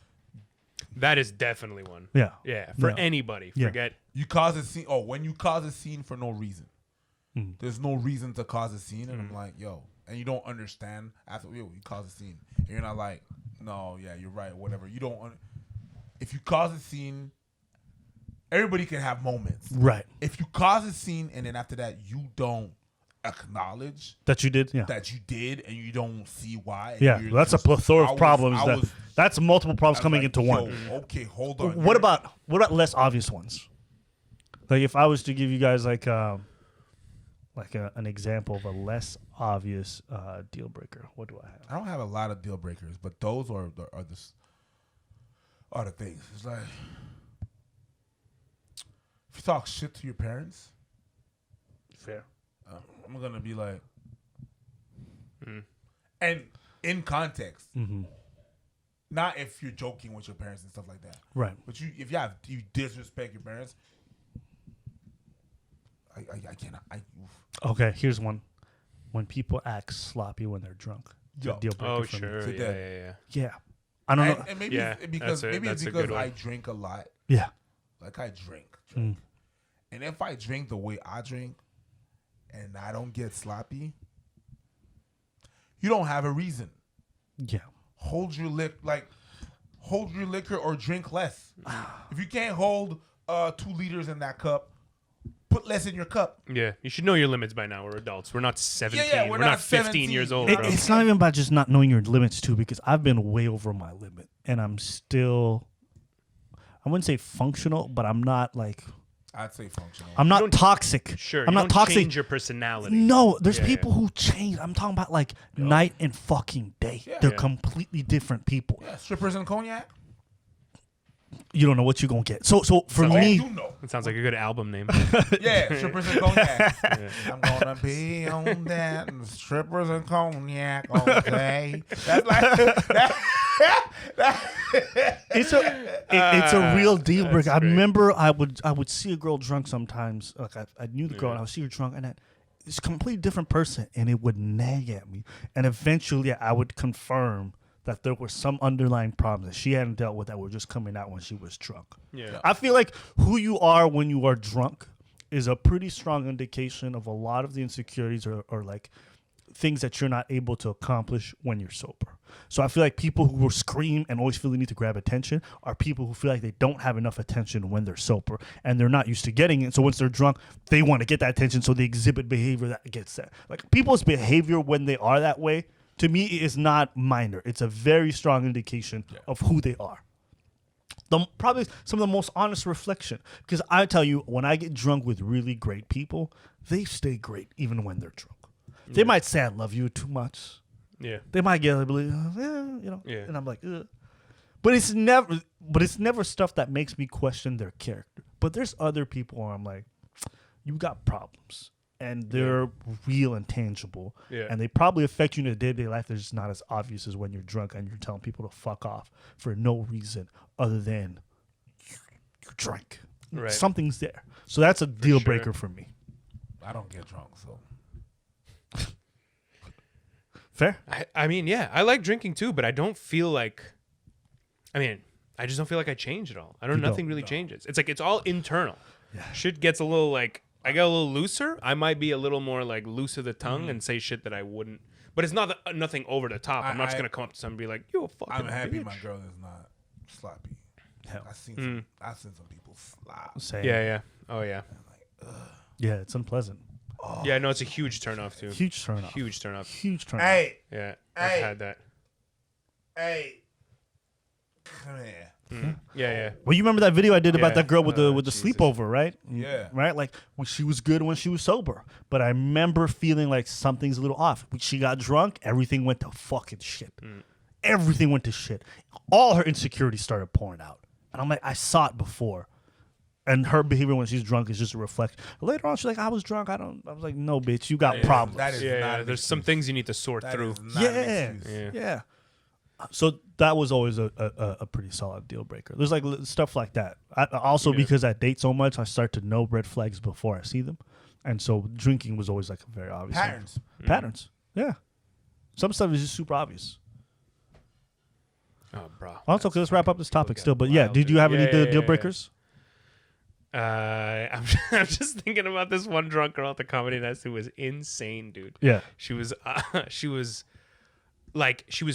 talking the whole show to the point where like we had to talk to her, and like there's not a whole lot of, we don't have like security or whatever, sound guy's got to do his job. So I'm hosting the show and I'm like, you gotta relax. But she's being really obnoxious. And this is the shit where like, if the roles were reversed, this lady would have been canceled. She was grabbing my ass, grabbing my ball, and I'm just like, yo, you gotta calm down. And she's trying to hit on every dude around her, like any new guy who comes in to tell her calm down. She's like, how about what about you? And she was just a mess. And she had just broken up with her boyfriend, and she was just like pouring it. She walks into the green room, and we're all like, what the like? We're trying to be nice, but also be like, you gotta get the fuck out of here and shut the fuck up. You guys are still trying to be nice, bro. Don't get physical. I'm just do not get physical with me. Do not touch me. Don't touch my private part. If you touch my private parts, guy or girl, our bets are off. All bets, we're off. We're off. You're getting. Oh yeah, no. I mean, I escorted her out, but like, what am I gonna do? Escorted her? I walked her out. Well, Did what am you I ever take a plane, bruv? That girl gonna fly. Yeah, but It happened. Yeah, no. Yeah, but then who's gonna get in trouble? I don't give a fuck. You assaulted me. That's a good night in prison. I'm good. You was drunk and you touched me. It is what it is. I'm not gonna go to beat your ass, but I'm grabbing you by the neck and you're going out. Like, it's not you touching my ass and grabbing my balls. What? But what if you get hard? Huh? See, that was the problem.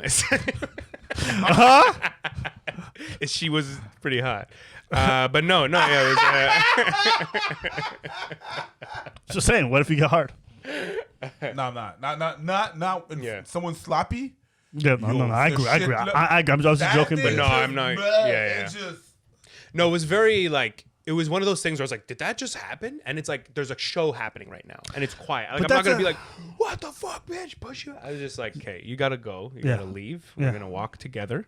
And you're going to exit the premises? I'm not as patient as you. I would be very stern with my words. I'd be like, go away. I would say it slow so her drunk ass could understand. She's like, no, I don't think you understand. I don't like you. Go away. And I would hurt her feelings and she would leave. Generally speaking, that's how it works. Yeah, but people, sometimes they're drunk and they want that. They don't know that that's what they want, but they want that. Then I just leave the area. Yeah. It's either you leave, bitch, or I leave. That's how I am with most relationships. When someone's being difficult and it's unreasonable and they just want to fight now, I'm like, you want to fight? You're not going to leave? Then I'm going to leave. And I just take myself out of the situation. It's always better that way. Here's another one. Another personal deal breaker for me. Someone who nags. You know, like you say like your answer to something, and they just keep pushing. I mean, they just nag you about shit. Like, little, you know what I mean? I mean, they're just always nagging. I can think of some people in the Montreal comedy scene like that. Yeah, it's always nagging. Just like, they just keep fucking same point. They just keep driving it. And you know it's annoying. You're just like, yo, I got it. First shut the fuck up. Can't do that. With women, I can never. Like, I don't know if it's what, I can't. Like, moment I've said something, like, let's say if she's like, oh, Abba, can you grab that? I'm like, yeah, I'll grab it in a minute. 10 seconds go by. It's like, are you still going to go grab it? I'm like, bitch, I told you I'm going to grab it in a minute. 50 seconds left. And 20 seconds later, you bring it up. I'm like, get the fuck out of my house. Get the fuck out of my house.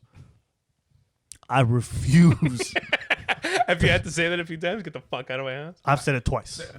Listen, you said that a few times. I've said it twice. When people acting crazy, I'm like, yo, how are you this comfortable?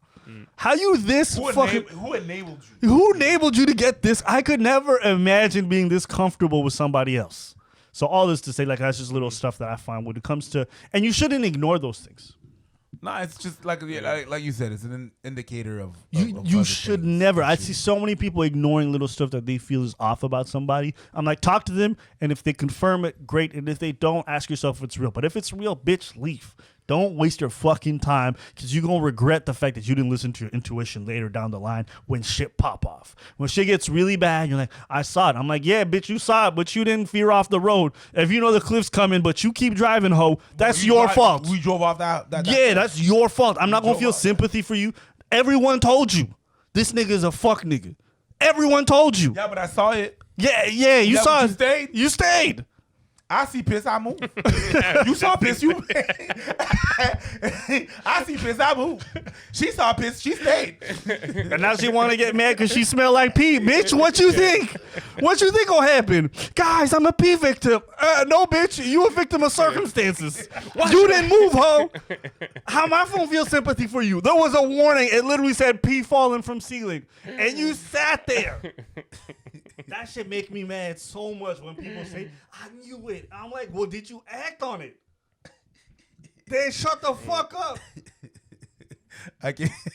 Yeah, I can't deal with that. I cannot. It's just That's just. Yeah. It is deal breakers. They're real. Yeah. They're real. Here's the thing, though. I will also attest to this. Some people aren't good judge of characters. Some people don't know how to look for stuff or don't know how to identify it or understand it. And when that's the case, I don't know what to tell those people, because I'm like, I'm fascinated by people. People interest me a lot. So I'm always looking at behavior. I'm always looking at, the inflection in people's voice when they say stuff to detect sarcasm or anger or pettiness. So for me, I'm like just super susceptible to whatever people are giving off, even the most minute details. Like, you ever say something to somebody and they didn't say nothing, but just by the way their face scrunched, you're like, oh, you didn't like that? Is that? Like, I'm susceptible to every little thing a person does. And so for me, it became very easy after some time. That's why you don't like the text. What do you mean? You can't detect that when you text. Well, also some people don't know how to convey whatever they're feeling via text very well. True. You know what I'm saying? Like, people think what they said is clear, but I'm like, bitch, I showed this to 10 people. They won't know. Right? You understood it because in your head you added that inflection. You in your head. But when you wrote it, bitch, nobody can tell. Yeah. Right? But I put a strawberry emoji. You should have known. Fucking emojis. Yeah. If you yeah. Go on. Hold up. No. You guys brought this bitch up, so I'm going. Emojis. That's a deal breaker for me. Way too many emojis. Yeah. That's actually, and way too many words. exclamation What marks. the fuck does this mean? What the fuck does this mean? Let's look. She's active right now. Let's talk to her. Ask her. She's right there. What the fuck does this mean? An hour later, she wrote, yo. She writes two emojis and then Two smiley faces. but even the emojis were just like, two smiley what does that faces. mean, nigga? Laughing. So I saw it and I didn't reply. And that's when she sent the second message. I was like, well, how am I going to reply to? I don't know what that means. You should have just kept going. Just a frowny face. Just frown face and keep going. No, fuck emojis. Just exclamation point. What the fuck is this? I would have rolled with it. I don't know. Just keep emoji. I don't. Yeah. I don't get what it means. And when I don't understand, I'm just like, why do y'all keep using it? This is one of the worst forms of communication. I don't call as much as I used to. Nowadays, I just send voice messages. That to me is like, it's non-committal, but it's clear. I like it. It's very easy too. Super easy. Yeah, I don't have to type open stuff. Like, yeah, this is what I'm feeling today, blah, blah, blah. And I just stop. I don't want to talk on the phone. I don't love it either. I don't, because sometimes I got to be ready to talk on the phone. I can't be, there's some things I can't talk on the phone. Like, sometimes I'm with people, or like sometimes I'm at home, my girl's working in your room, like I can't talk on the phone. Send me a text. If we need to talk, we'll talk. I don't like to talk on the phone. There's one thing. Problem is, it's not a great form of communication. That's the main problem. Texting. It's just not a great. No, but I'm not talking about like long ass discussions and stuff like that. There's some texts that people like. There's some texts that shouldn't be. I hate a phone call that should have been a text. I hate a meeting that should have been a fucking email. I hate all of them things. Like, you for real, there's some so tomorrow at 8. Don't call me for that shit. Text me that shit. That didn't need inflection. That didn't need any precision. Tomorrow at 8. You the don't hanger? don't fucking call me for this shit. Shut the fuck up. Just yeah. And I'll answer when I'll answer, okay? Because I'm busy right now. And I gotta answer your call. I think a call is emergency. If my mom calls, you went far with that one. If my I was mom- with That's you. overshot I it a was bit, with you yeah. until you said if that. my mom calls, well, it's a mom. She calls all the time. So Sometimes it's also nice to just hear someone's voice. So your mom calling you. I is know my different. voice is fucking nice. I get that. My voice is amazing. I get that. All right. Right? All right. No, but it's like it's my mom. She's supposed to call. You know what I mean? No. But a phone call from my mom versus my dad. Bonjour. Comment vas-tu? Comment va Stéphanie? Ok. Donc, faites ça bien. And then that's it. That's good though. 30 seconds, I'm in, I'm out. That's why when my dad calls, I'm going to pick up because I know that shit's going to be chop chop. Yeah. But when my mom called, it's all bunch of, oh, yeah, I did this, and I did that. Mm-hmm. Oh, and you know who called? And I'm like, Yeah. what do you want? No, I feel you. I'm with you on that. Women love to extend conversations unnecessarily. Whereas when I be on dates sometimes with girls, and I'll call a homie for some work stuff, and the call will be 15 seconds. I'm like, bro, you're gonna have this done for Tuesday? Cool. You're gonna have this with you? Cool. Make sure you don't forget this because I'll need that with you. Boom, boom, boom, and we're done. 15 seconds. No, I love you. How's your day? None of that shit. Nigga, you there? Cool. Ba ba ba ba ba. And the girl be like, that's it. I'm like, that's all that needed to be said. I don't need to extend the conversation longer than that. It's effective. I don't like to. I don't dead air. I don't want to get all the details of your life. No, because because they call like they doing an expose. Yeah. You know? Yeah. Introduction. Okay, so I just called you because I know you're calling right now. I'm answering. Therefore, you're calling. I was just calling you because I wanted to know. I had a question to ask you. So here it is. Here's the question. So my question I wanna fucking kill everything that's alive. You know what you know what's funny about that though is like when women talk, sometimes they take so long to get to their point that I like. So what you trying? And I feel the need to interject just so I can move their speech along because I'm like I know what they're trying to get at. So just I move and they get mad at me and I'm like, "Would you taking so long?" Yeah, but you feel really disinterested. No, I'm effective. Okay. Hi. What you want? I'm not gonna say who I am because you got caller ID. Okay. Hi. Yeah. Hey there. Yeah. About that thing. Yeah. What about that? Well, this and that and that. Cool. And then something else. Nope. I'm out. Yeah, but yeah, we're good. I hang up on women so often when I say bye. I'm like, when they're like bye, and I'm like bye, and I hang up right after I say bye. But women always feel the need to say something, so I can hear their voice just saying something. It's just I've already hung up. Or just yeah, yo, me, I don't like to extend conversation. And you get 12 surfboard emojis, and you're like, what does that mean? Yeah. I can't with long. Like, yeah, we sit on panels sometimes. There'll be other panelists. Yo, I was in the panel yesterday, bro. There's nothing. And look, I'll be fair. When I'm on panels, it's not just the women; it's the men also who don't know. Like a lot of people are not effective communicators when it comes to public discourse.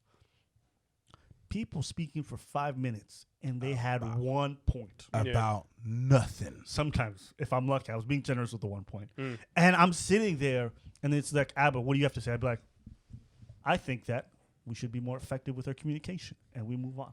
I'll have one line, if that. And people are like, why doesn't Abba talk much? I'm like, because, bitch, this motherfucker done spoke my ear off for 10 minutes and covered the whole thing.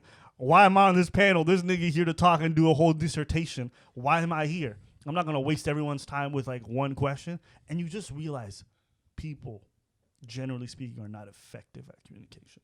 They're not. And I was at the panel. I was at the panel yesterday, and I was thinking about you. I was like, yo, people were so ineffective. Yeah.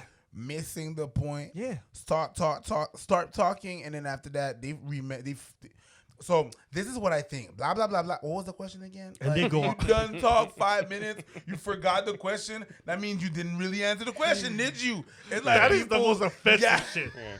When you speak People, 3 minutes and blah, then at blah, the blah, end, blah, blah, blah, blah, blah, blah. What was the question again? What? You mean to tell me I went through all this for you not knowing where you were going? Bruv. you know what that's like? It's like in comedy when someone's got this long ass setup and there's no punchline at the end. Yeah. I want to throw my fucking shit just gonna everywhere. say. You made me stay for you made me stay for that. Yeah. But comedy's good for that. Comedy forced me to learn how to edit. Yeah, economy of words Yeah. is very important for sure. Oh, that kills me. Some people just like to hear the sound of their own voice. Yeah. And we're going back to like people being played off. I've seen that so many times where it's like, man, you know what kills me? It's happened a few times because I used to host the open mics a lot at the Nest. It's been a bit. But, you know, when someone's coming in, they don't know the hierarchy. They don't know what's going on. They think maybe you're in charge of booking or something. Yeah.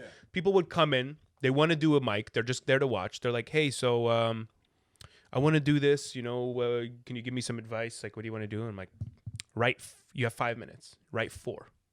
Write it. Know it verbatim. It's your first time. Write jokes. Write as many punchlines as you can. Make it funny. Make it unique. Make it you. Say it. When you see the light, get the fuck off stage. And that's it. Record it. See how it went.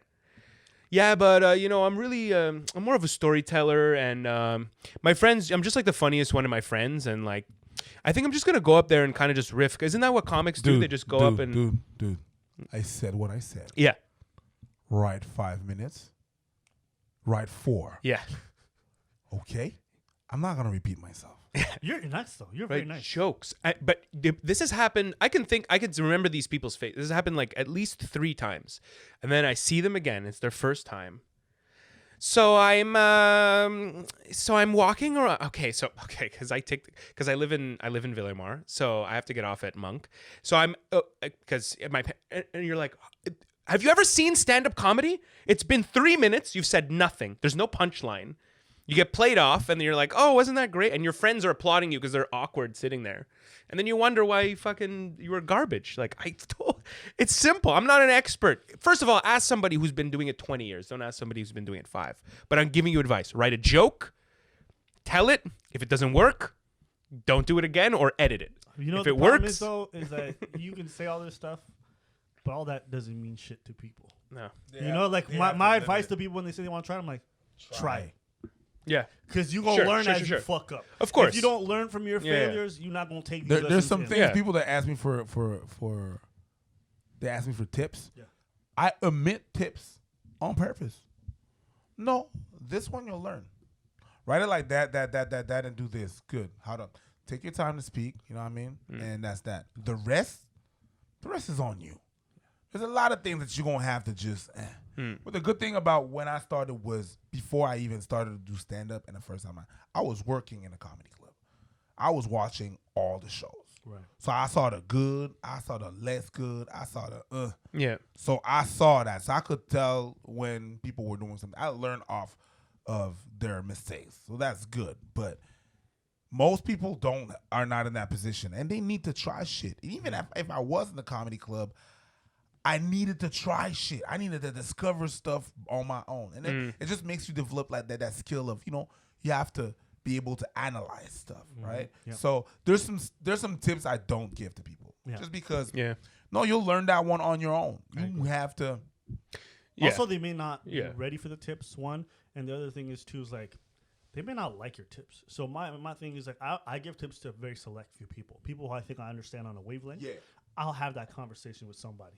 I've had talks with like specific comics in town who I'm really cool with. I'm like, bro, when you do that shit's corny. It's not necessary. Your joke's funny. Just cut that shit out because everyone never laughs at that part, and I don't think you realize how corny it sounds. Or whatever. I might tell someone that if I know them. Otherwise, I'm like, no, you gotta go through those failures repeatedly, and you're gonna learn from that process because all this stuff I'm giving you, you're not ready to internalize it.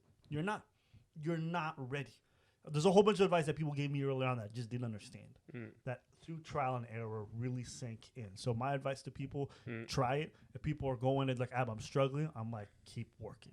This is something you have to work through. It's a rut that you have to persevere through. It cannot stop here. So I can't give you a magic answer because there is none. Get back on that fucking stage and keep working. That's it. Yeah. That's ultimately it for stand-up is do it. And that is my number one tip is just you got to just do it. But, you know, I see people run the lights so much. So I'm like, know what and you could see them like trying to figure out what they're going to say on stage. I'm like, it's your first time. You're not there. You can't just go and riff your first time. You can't just go and be like, I'm going to improvise. Like, know what it is you're saying. What's your joke? What's the setup? What's the punchline? Like, you're asking a lot though. You're asking a lot of people who watch comedy, enjoy it, but don't understand the structure. You dig what I'm saying? Like, when I was starting, I didn't know 100% what a punch. Like, I understood it, like, kind of, but not really viscerally until I started doing it. And then I started to understand where the laughs were and how I could set it up properly, and how to make sure my last word is the funniest word, and like all that little stuff is like I didn't understand until I did it. So you're speaking of a place of knowing to people who just don't get it. I can speak to someone about dance, and Dan's like, expertise about how to shift your weight and do all this stuff, and you can hear it and kind of understand it, but until you do it, you won't understand the importance of like a pivot foot and the importance of like shifting your weight in between the ones and the twos. And so there's no sense in having that conversation with someone who doesn't get it. There's no sense. There's no point. It's a waste of your energy, and it's a waste for them because they're just hearing gibberish. Yeah, fair enough. I mean, fuck. If they ask, I'll tell. That's the thing, though. Yeah. If they go, what do I do? I go, write some jokes. Yeah. Tell them, see if it works. Just try it. Try it. You know what I mean? Try it. I sum that up with try it. Get up there and do it. Yeah. You're not gonna learn without doing it. That's it. Pretty much. So people come up to me, even like comics who are like up and coming. They're like, how do I get to the next level? I'm like, bitch, I'm trying to get to the next level. It's work. You got to get up there regularly. You got to try new things. You got to constantly challenge yourself. That's when people have been doing it for some time. And I'm like, how do you get better? I'm like, challenge yourself. Don't stay comfortable. Your first couple months when you're doing open mics, you are challenging yourself all the time. So you're learning a lot. Then you plateau. The learning curve is just boom. Yeah. And people get comfortable in that little middle stage. And their material works well enough where they can get laughs constantly, but they're not brave enough to constantly try new stuff like they were when they're initially. So they don't have that same growth spurt that they had initially. I'm like, well, if you want that, you got to put yourself in that same uncomfortable situation, because now you're going from a place of extreme discomfort to a place of pretty good comfort. And you're like, I want the same results I had when I was like, you're not in that place anymore. It's like when you have a blank slate, any information is a lot of information. Yeah. Now you're coming from a place where you need specific forms of information. So you got to find a new way to challenge yourself. You need to tighten that thing up. 100%. 100%. So one of the best ways to do that is to just, how can you challenge yourself with this next set? How can you change the way that you talk? How can you change the way that you perform? How can you change the way that you project yourself? You set up your punchlines, your intonation, inflection. Everything can be adjusted for a new set, and you can learn. It's just that people get mad comfortable. I know veteran comics, bro, been at it for 20 years, doing the same set for the last 10. Yeah. Same set. Yeah. Same way. Yeah. Same intonation, same inflection. Bro, I sit there, and I can say their set before they say it. Verbatim. Yeah. Verbatim. At the pics, they're going to say it because it's like a song. It's like their first album. Yeah. They came out with, and they know it works, so they tour the world doing the same, but they fucking hate it. They hate their they're dead inside. And audiences laugh, especially like audiences that are really uncultivated. They're going to laugh. But like a decent audience will sniff that bitch out. They'll be like, ugh. Yeah, and it depends. It depends on what kind of crowd too. You know what I mean? Yeah. Also, at some point, it looks like you're just on cruise control. Yeah. You're not giving the same energy. Yeah. If you get like a more comedy savvy audience, or like maybe a younger audience who are more feeling like your energy and your vibe, yeah, I feel like it could feed off that. Like the Art Loft, I feel like that's a place where people can smell bullshit a little bit more. I don't know if it's because like they're young and hip people or whatever, or people are just high or whatever, but like I feel like if I go there with a very robotic delivery and I do even jokes that will work at a comedy club, they don't hit. But if I'm just kind of looser riffing and like talking about something that maybe is not as well thought out, but it's new and French, and I'm finding the joy in it in that moment, it'll like translate better. You know what I mean? You know what it is? It's a matter of coolness and likability, especially for young people. Sure, those two factors matter a lot. And so when you're loose, you seem cool. You seem like you're in control. Yeah, and you're likable. In the Art Loft, it's really like more of a. On the French side, there's open mic crowds. It's a phenomenon. they're just there for the open mics. And I've seen people, at the Bordel, they did well at the normal show, and they crash at the open mic because the people attending, they don't want to see your prepared stuff. They know that an open mic is a place where you take risk. You take no risk right now because you're doing your set that you've been doing for whatever. So there's no risk. You're not doing that. Like they're fans of risk takers. Yeah, you took the risk. I appreciate the risk. And some people are gonna get some laughs sometimes, are not gonna be the best one. They're gonna be people. Okay, that was weird, but you risked it, and I appreciate that. Where they appreciate when you take risk, when you you know what it's like. So when you're at a freestyle battle and someone's clearly doing bars that they pre-wrote, and the crowd starts to sense it, and they're like, "Nigga, you wrote that." But when you really freestyle, someone on top of the dome, a lame line. But if it's based off elements that everyone's interacting with, and they're seeing you reach for that, their appreciation, they go crazy. Yeah, because that you did the essence of what that battle rap was. You talk about his shirt, you wouldn't be able to know he was wearing that shirt. You linked it to his girl that you didn't know before, to the MC, to what someone said, to what this and that, and what this girl is wearing. You loop it up, you do a callback, boom. They're gonna oh shit. Lose their mind. And it's not he link all of that shit together. You're crazy. Yeah. It's why people love crowd work so much. Crowd work, and people used to dog crowd work. Yeah. Well, maybe on the French side. On the French side, people used to shit on crowd work. It's like, it's not real comedy. You're just talking to people.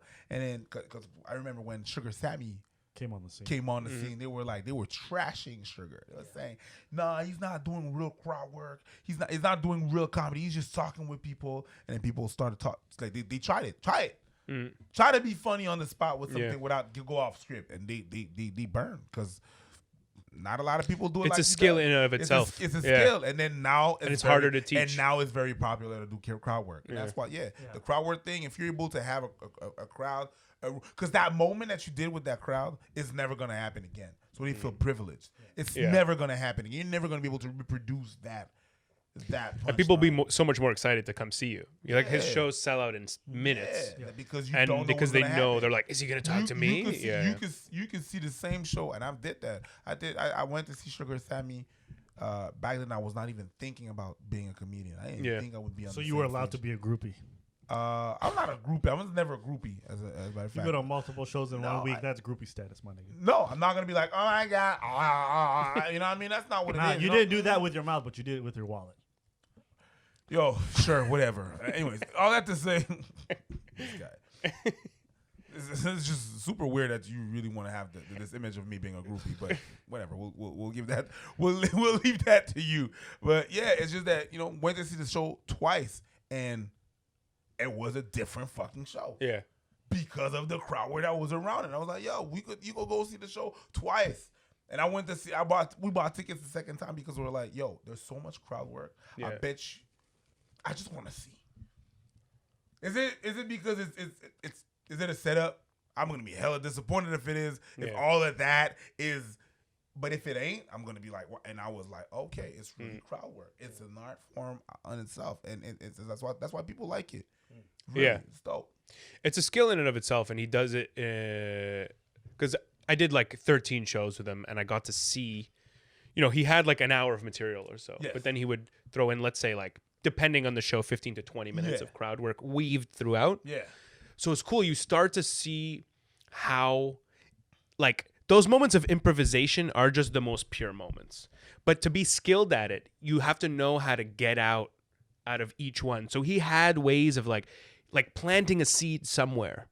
And then after 13 shows, I get to see like that moment is pure improvisation, but there's something that's kind of planted, and there's different ways to get out, which are all improvised, right? There's like, if he responds this way, I can go into this way. If he responds this way, I can go into this way. And like that in itself is a very difficult skill, just like writing jokes, writing bits. So when people kind of shit on it, it's like, I don't think you realize how much work goes into it. Besides just being likable and charming and witty and fast enough to have something in that moment, there's something even deeper than that, where you're like creating that. Like Joey Elias is another dude in the scene who like amazing crowd work. He could just do crowd work sets like Sammy, and like you start to see this like the memory too. like, because to weave something back, like you were saying, the rap battle, to remember all that shit in that moment and wrap it into a bow. It's like when you see it happen, you're like, holy fuck. But you know, it's a skill you build, and then like your neurons start like firing off faster. Right.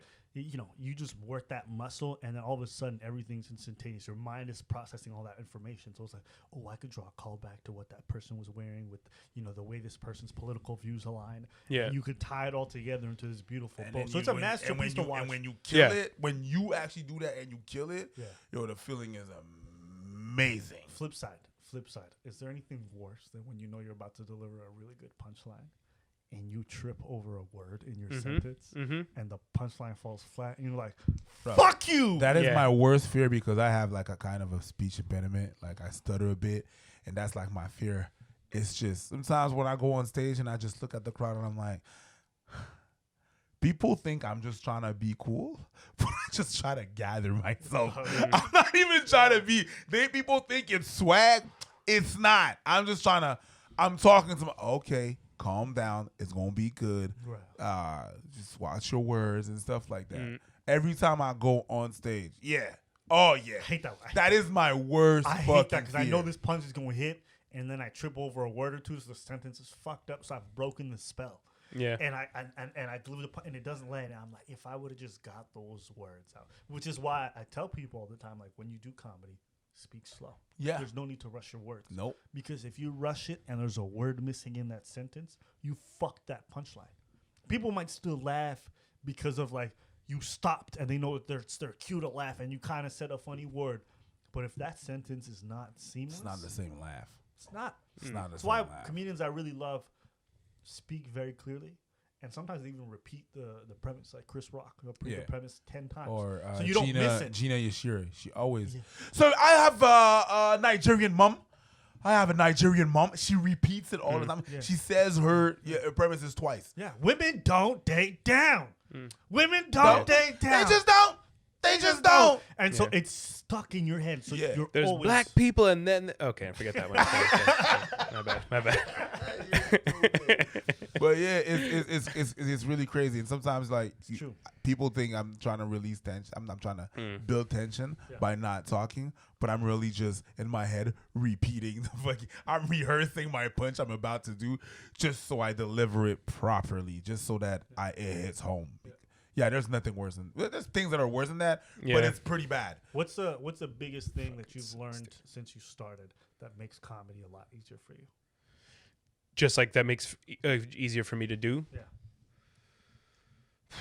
Man, just trying to be in the moment. I think. I don't know. It sounds corny as fuck, but it's like it's such a that's something. Eminem. Yeah. Lose yourself for them. Oh God! At Absolute, they play that before you go on when you're emceeing.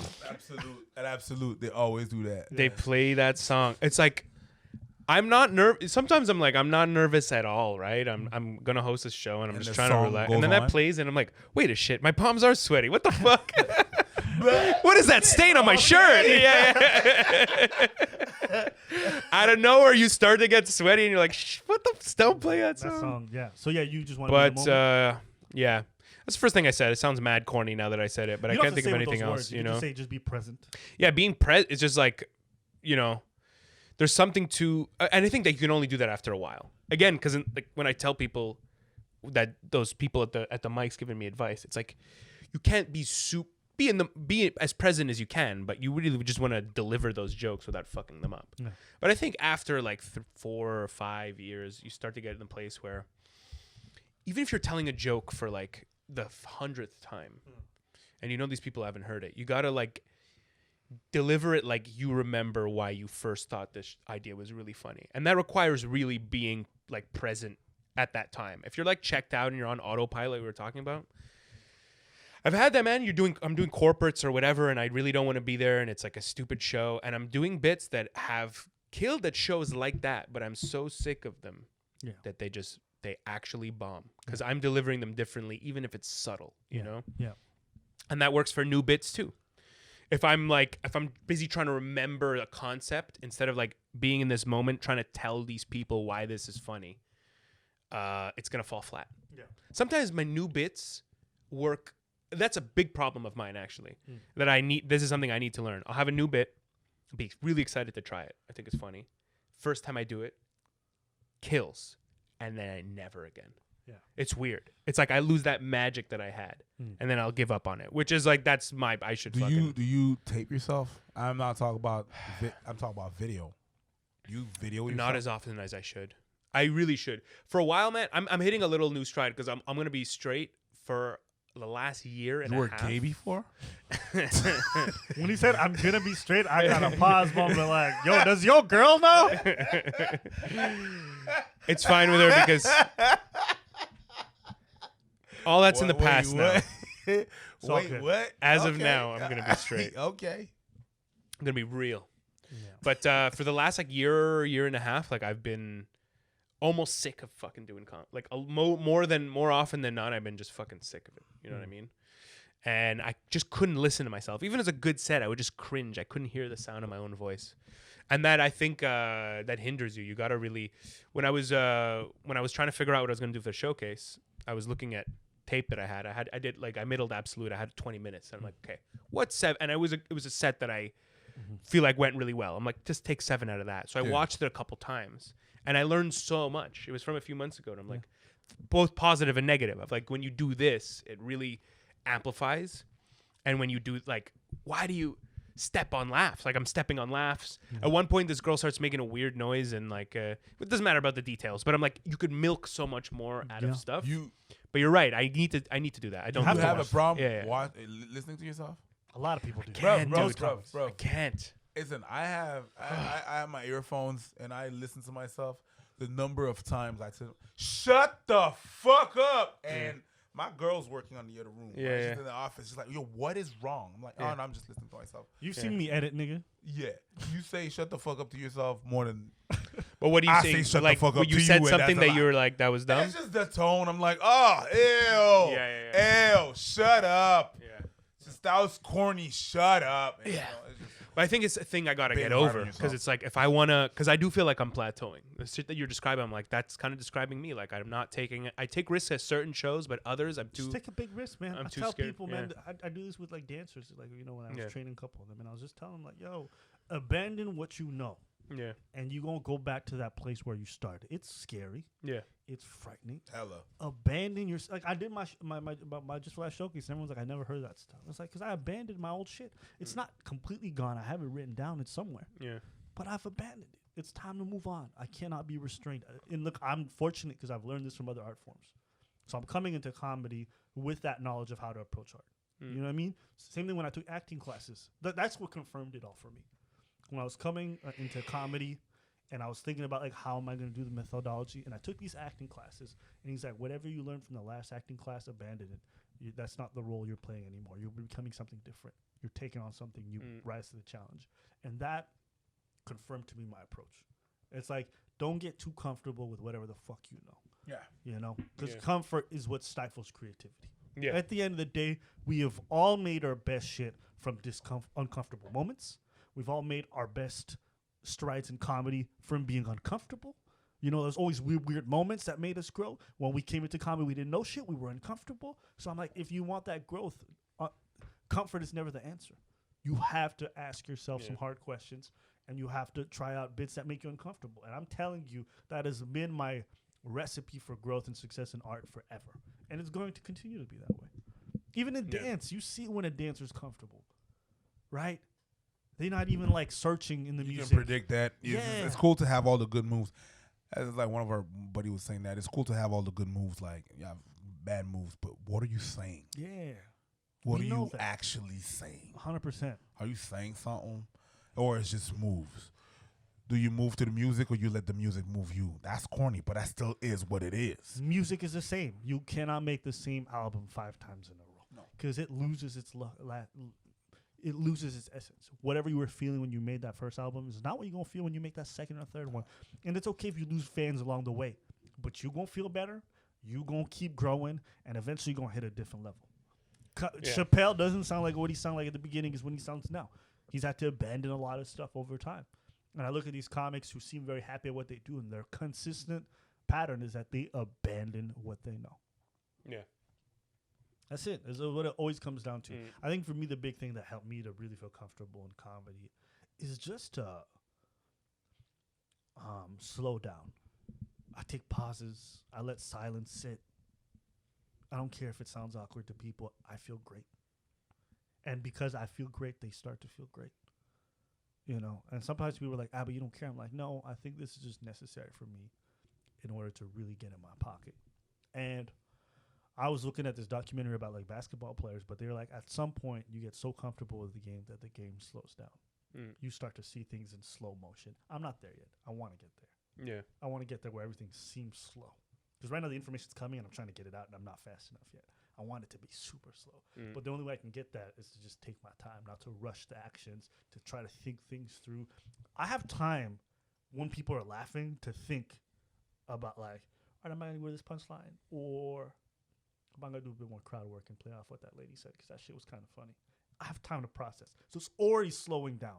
I'm already having time to think. It's not just reactionary. I want to get to a point where everything is slow. I think that in French I'm there, but not in English. Not yet. In English, I still have a lot of shit to process. I'm still processing a lot of things. You know what I mean? So even sometimes when I say the words, they're different because in French, what's written is what's written. But in English, it's like it's what's written plus a beat. You have to say something with a beat for people to understand something. What do you mean? I can't say "oh can again." I have to say "oh can again." Okay. "Oh can again." Anyways, I don't even have to beat on that. It's like there's some words that you have to use. You don't even say just the letters. You have to actually have the proper beat for that. You know, hospitality. There's a beat to that, and depending on where you are, if you don't get the proper beat, they're not gonna understand. If you just say the letters of that word. Well, you have to say the word so that people can understand the word. Yes, but you have to, in English, you have to have a beat. I mean, even in French, if I say a word incorrectly in French and they don't understand the word. No, if you have a different accent, it's one thing. If you have, there's no beat in French. They're gonna understand. They're gonna understand what you're saying. But in English, they're not gonna understand what you're saying. You know what I mean? So that's one of the things that like I still have to, because if I'm just talking like that, it doesn't matter. But if I want people to really understand me, I have to have all those facets where all those facets, not facets, facets. No, it's facets. It's not facets. No, it's facets. Yeah, facets. See, unless you're recording it on a facet tape. You just if you say the word the wrong way, we don't understand what the word is. Yeah. C'est comme moi je parle français and I say a word incorrectly, they're not gonna understand. I understand, but there's a different way of saying words incorrectly. You know, there's when you're not pronouncing the thing correctly, or there's a beat. Anyways, I don't even know if. I don't think you understand what I'm saying, but it's okay. All I have to say, I have to master different things, and I'm not there yet in English. It's some other things. But it's like saying read or read, you know, because they're different tense. The way you say the word, I'm going to understand the sentence differently. Même chose en français. If I say the word incorrectly in French, if I say it different, they're going to misunderstand it. It's like sur le bus, dans le bus. They're going to understand. No. A lot of times they don't. And I've had people come up to me like, what did you mean sur le, like on top? Like, what do you mean? I'm dead ass serious. Oh, sur le bus et dans le bus. Yes. Oh, okay. You know what I mean? So it's just little stuff like that, you know, if you use the wrong word. Yeah, you're just using the wrong word. I'm just saying using the right word, saying it differently. Okay. But anyways, potatoes. That's not not the point of this conversation. The point is really just I'm not there in French. I'm not there yet in English. You feel like you're there in French? Like I see things slowing down. Yeah, it's probably slower for you in French because it's your first language. Yeah, that's exactly slower. Much it. It's just slow. It's just when things are slower too, it's good. It's a nicer feeling. I remember when I was just doing English comedy and I started, it was just everything was.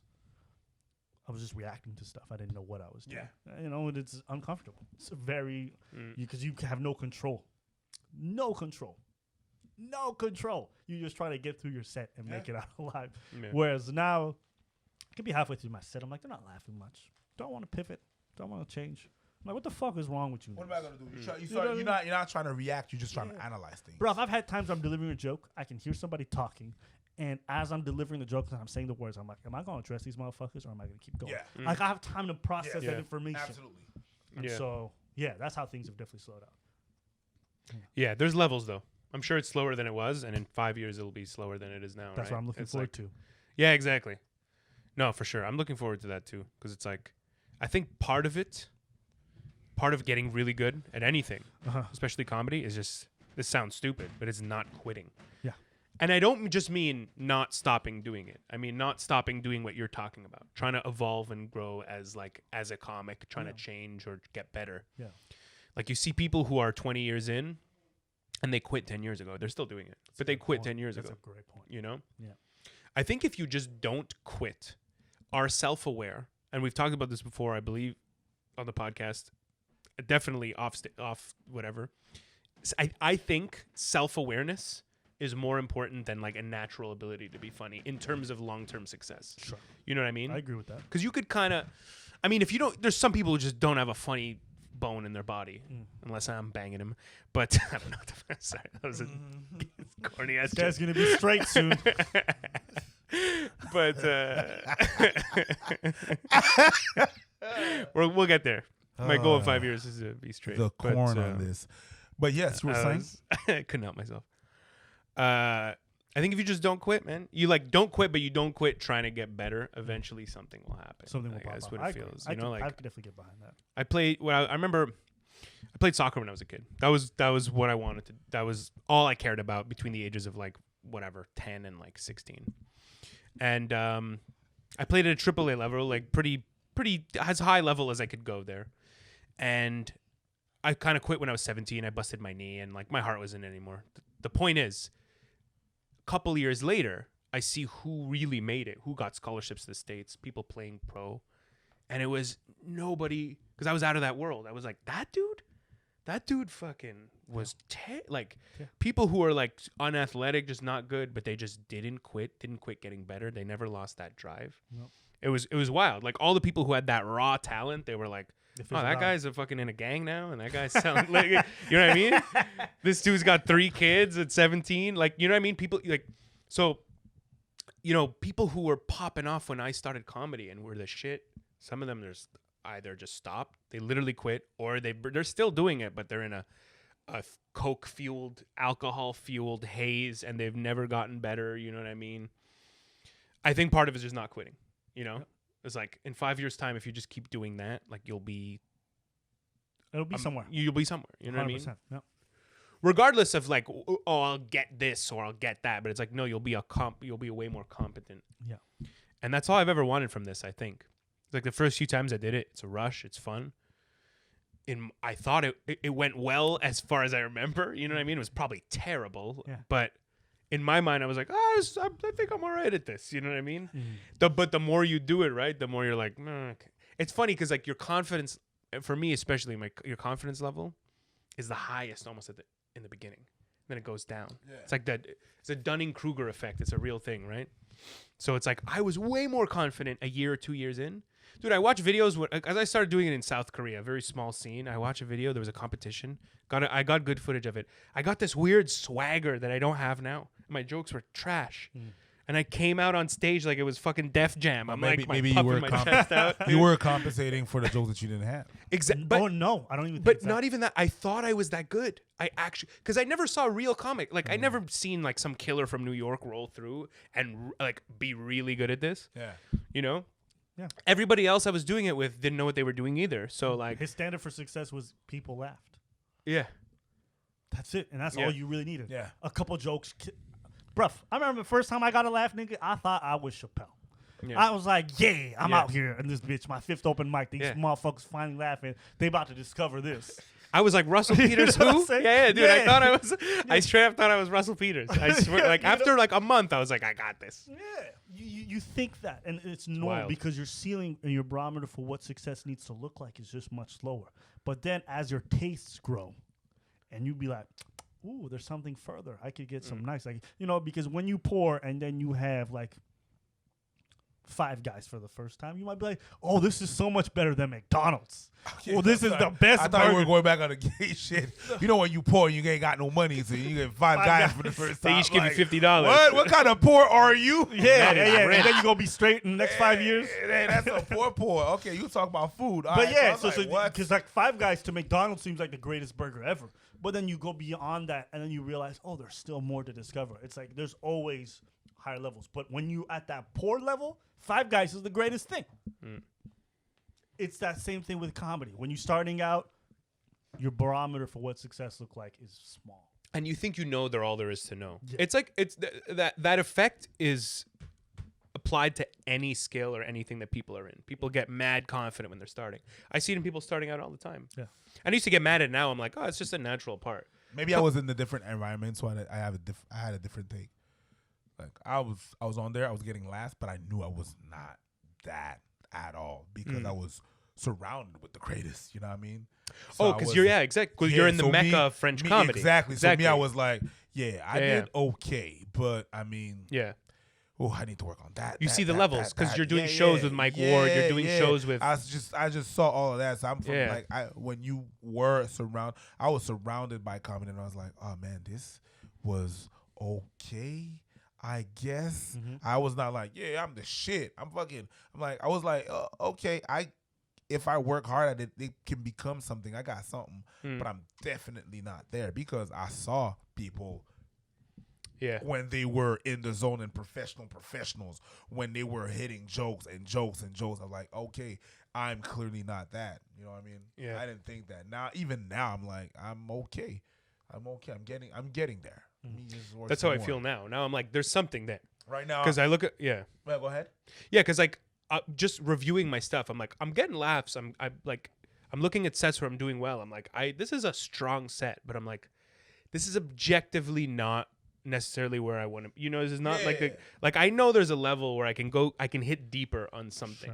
Sure. There's a lot of surface level shit that like I know will get laughs. I know how to dance around it, but I'm like, I see those levels. I see somebody who I'll look up to and I'll be like, they're doing something that's a little bit more. I'm in like a petty mode. But whenever I'm on the lineup, I don't want to be last. Just because I want the person after me to suffer a bit. I want to be like, That's a little competitive side though. It's like, because like as comedians at the end of the day, even when someone else is having a good set, you're always like, but I fingered her better. You know what I mean? Like you always think you could do better with like if the crowd was like a woman, you always think you could fuck her better. Yeah. So there's a little competitive edge between absolutely. us. It's like and when you fuck her better, and then she goes with the next nigga, she's like, man, but he don't give me that dick like the way you like, bitch. You can't help but feel kind of good about that, right? So it's fun to do that between each other, but it's friendly competition. Yeah. Right now, I'm opening for Mike. We're two people opening. I'm the first one to go on. Yeah. I give. And you be like, good luck, nigga. I give everything, and if you don't give everything you got, it's gonna be cute. Like tonight, I got a show. I'm in a new one with another new dude. I haven't been on the tour with Mike. I'm gonna go first. I want to like last time I had a standing. Tonight I'm trying to win it. Like that's the thing. I really want to get this. That's a little competitive side. That's a crazy thing, man. In French, these niggas be giving out standing ovations. But off the top, like you were the first act to give you a standing ovation that's before French, the next act. It happened to me 4 times. That's French though. French is different. But I'm really good. That's wild. You got a whole bunch of headlines. But like, an opener, man? Like that's unheard of in English. No, it's unheard of course. But like a standing ovation in English is rare, but it's like it'll be at the end of the show, and it'll be at a gala. Yeah, it won't be an opener comes out and crushes. They are tearing the roof down. That'll be at a gala. Yeah. If you're fortunate. And galas are made for that. French side is another. Funny thing is, like they're standing while the next act. You're bringing on the next act, right? Yeah, I'm bringing on the next act. And they're giving, and then the 1 hour act goes on. Right. But there's giving you a standing ovation as you're bringing on the next act. No, I finished. That's all I said. Oh shit.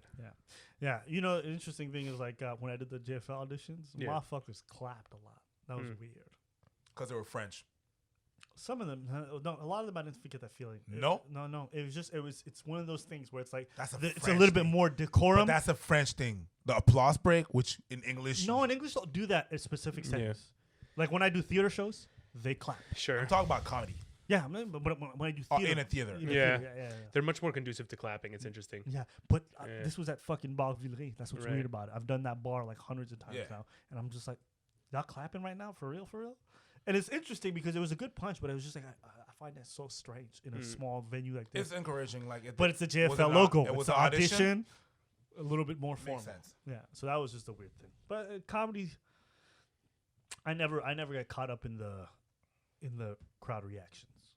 Like for me, that kind of stuff, like clapping and that, don't get me.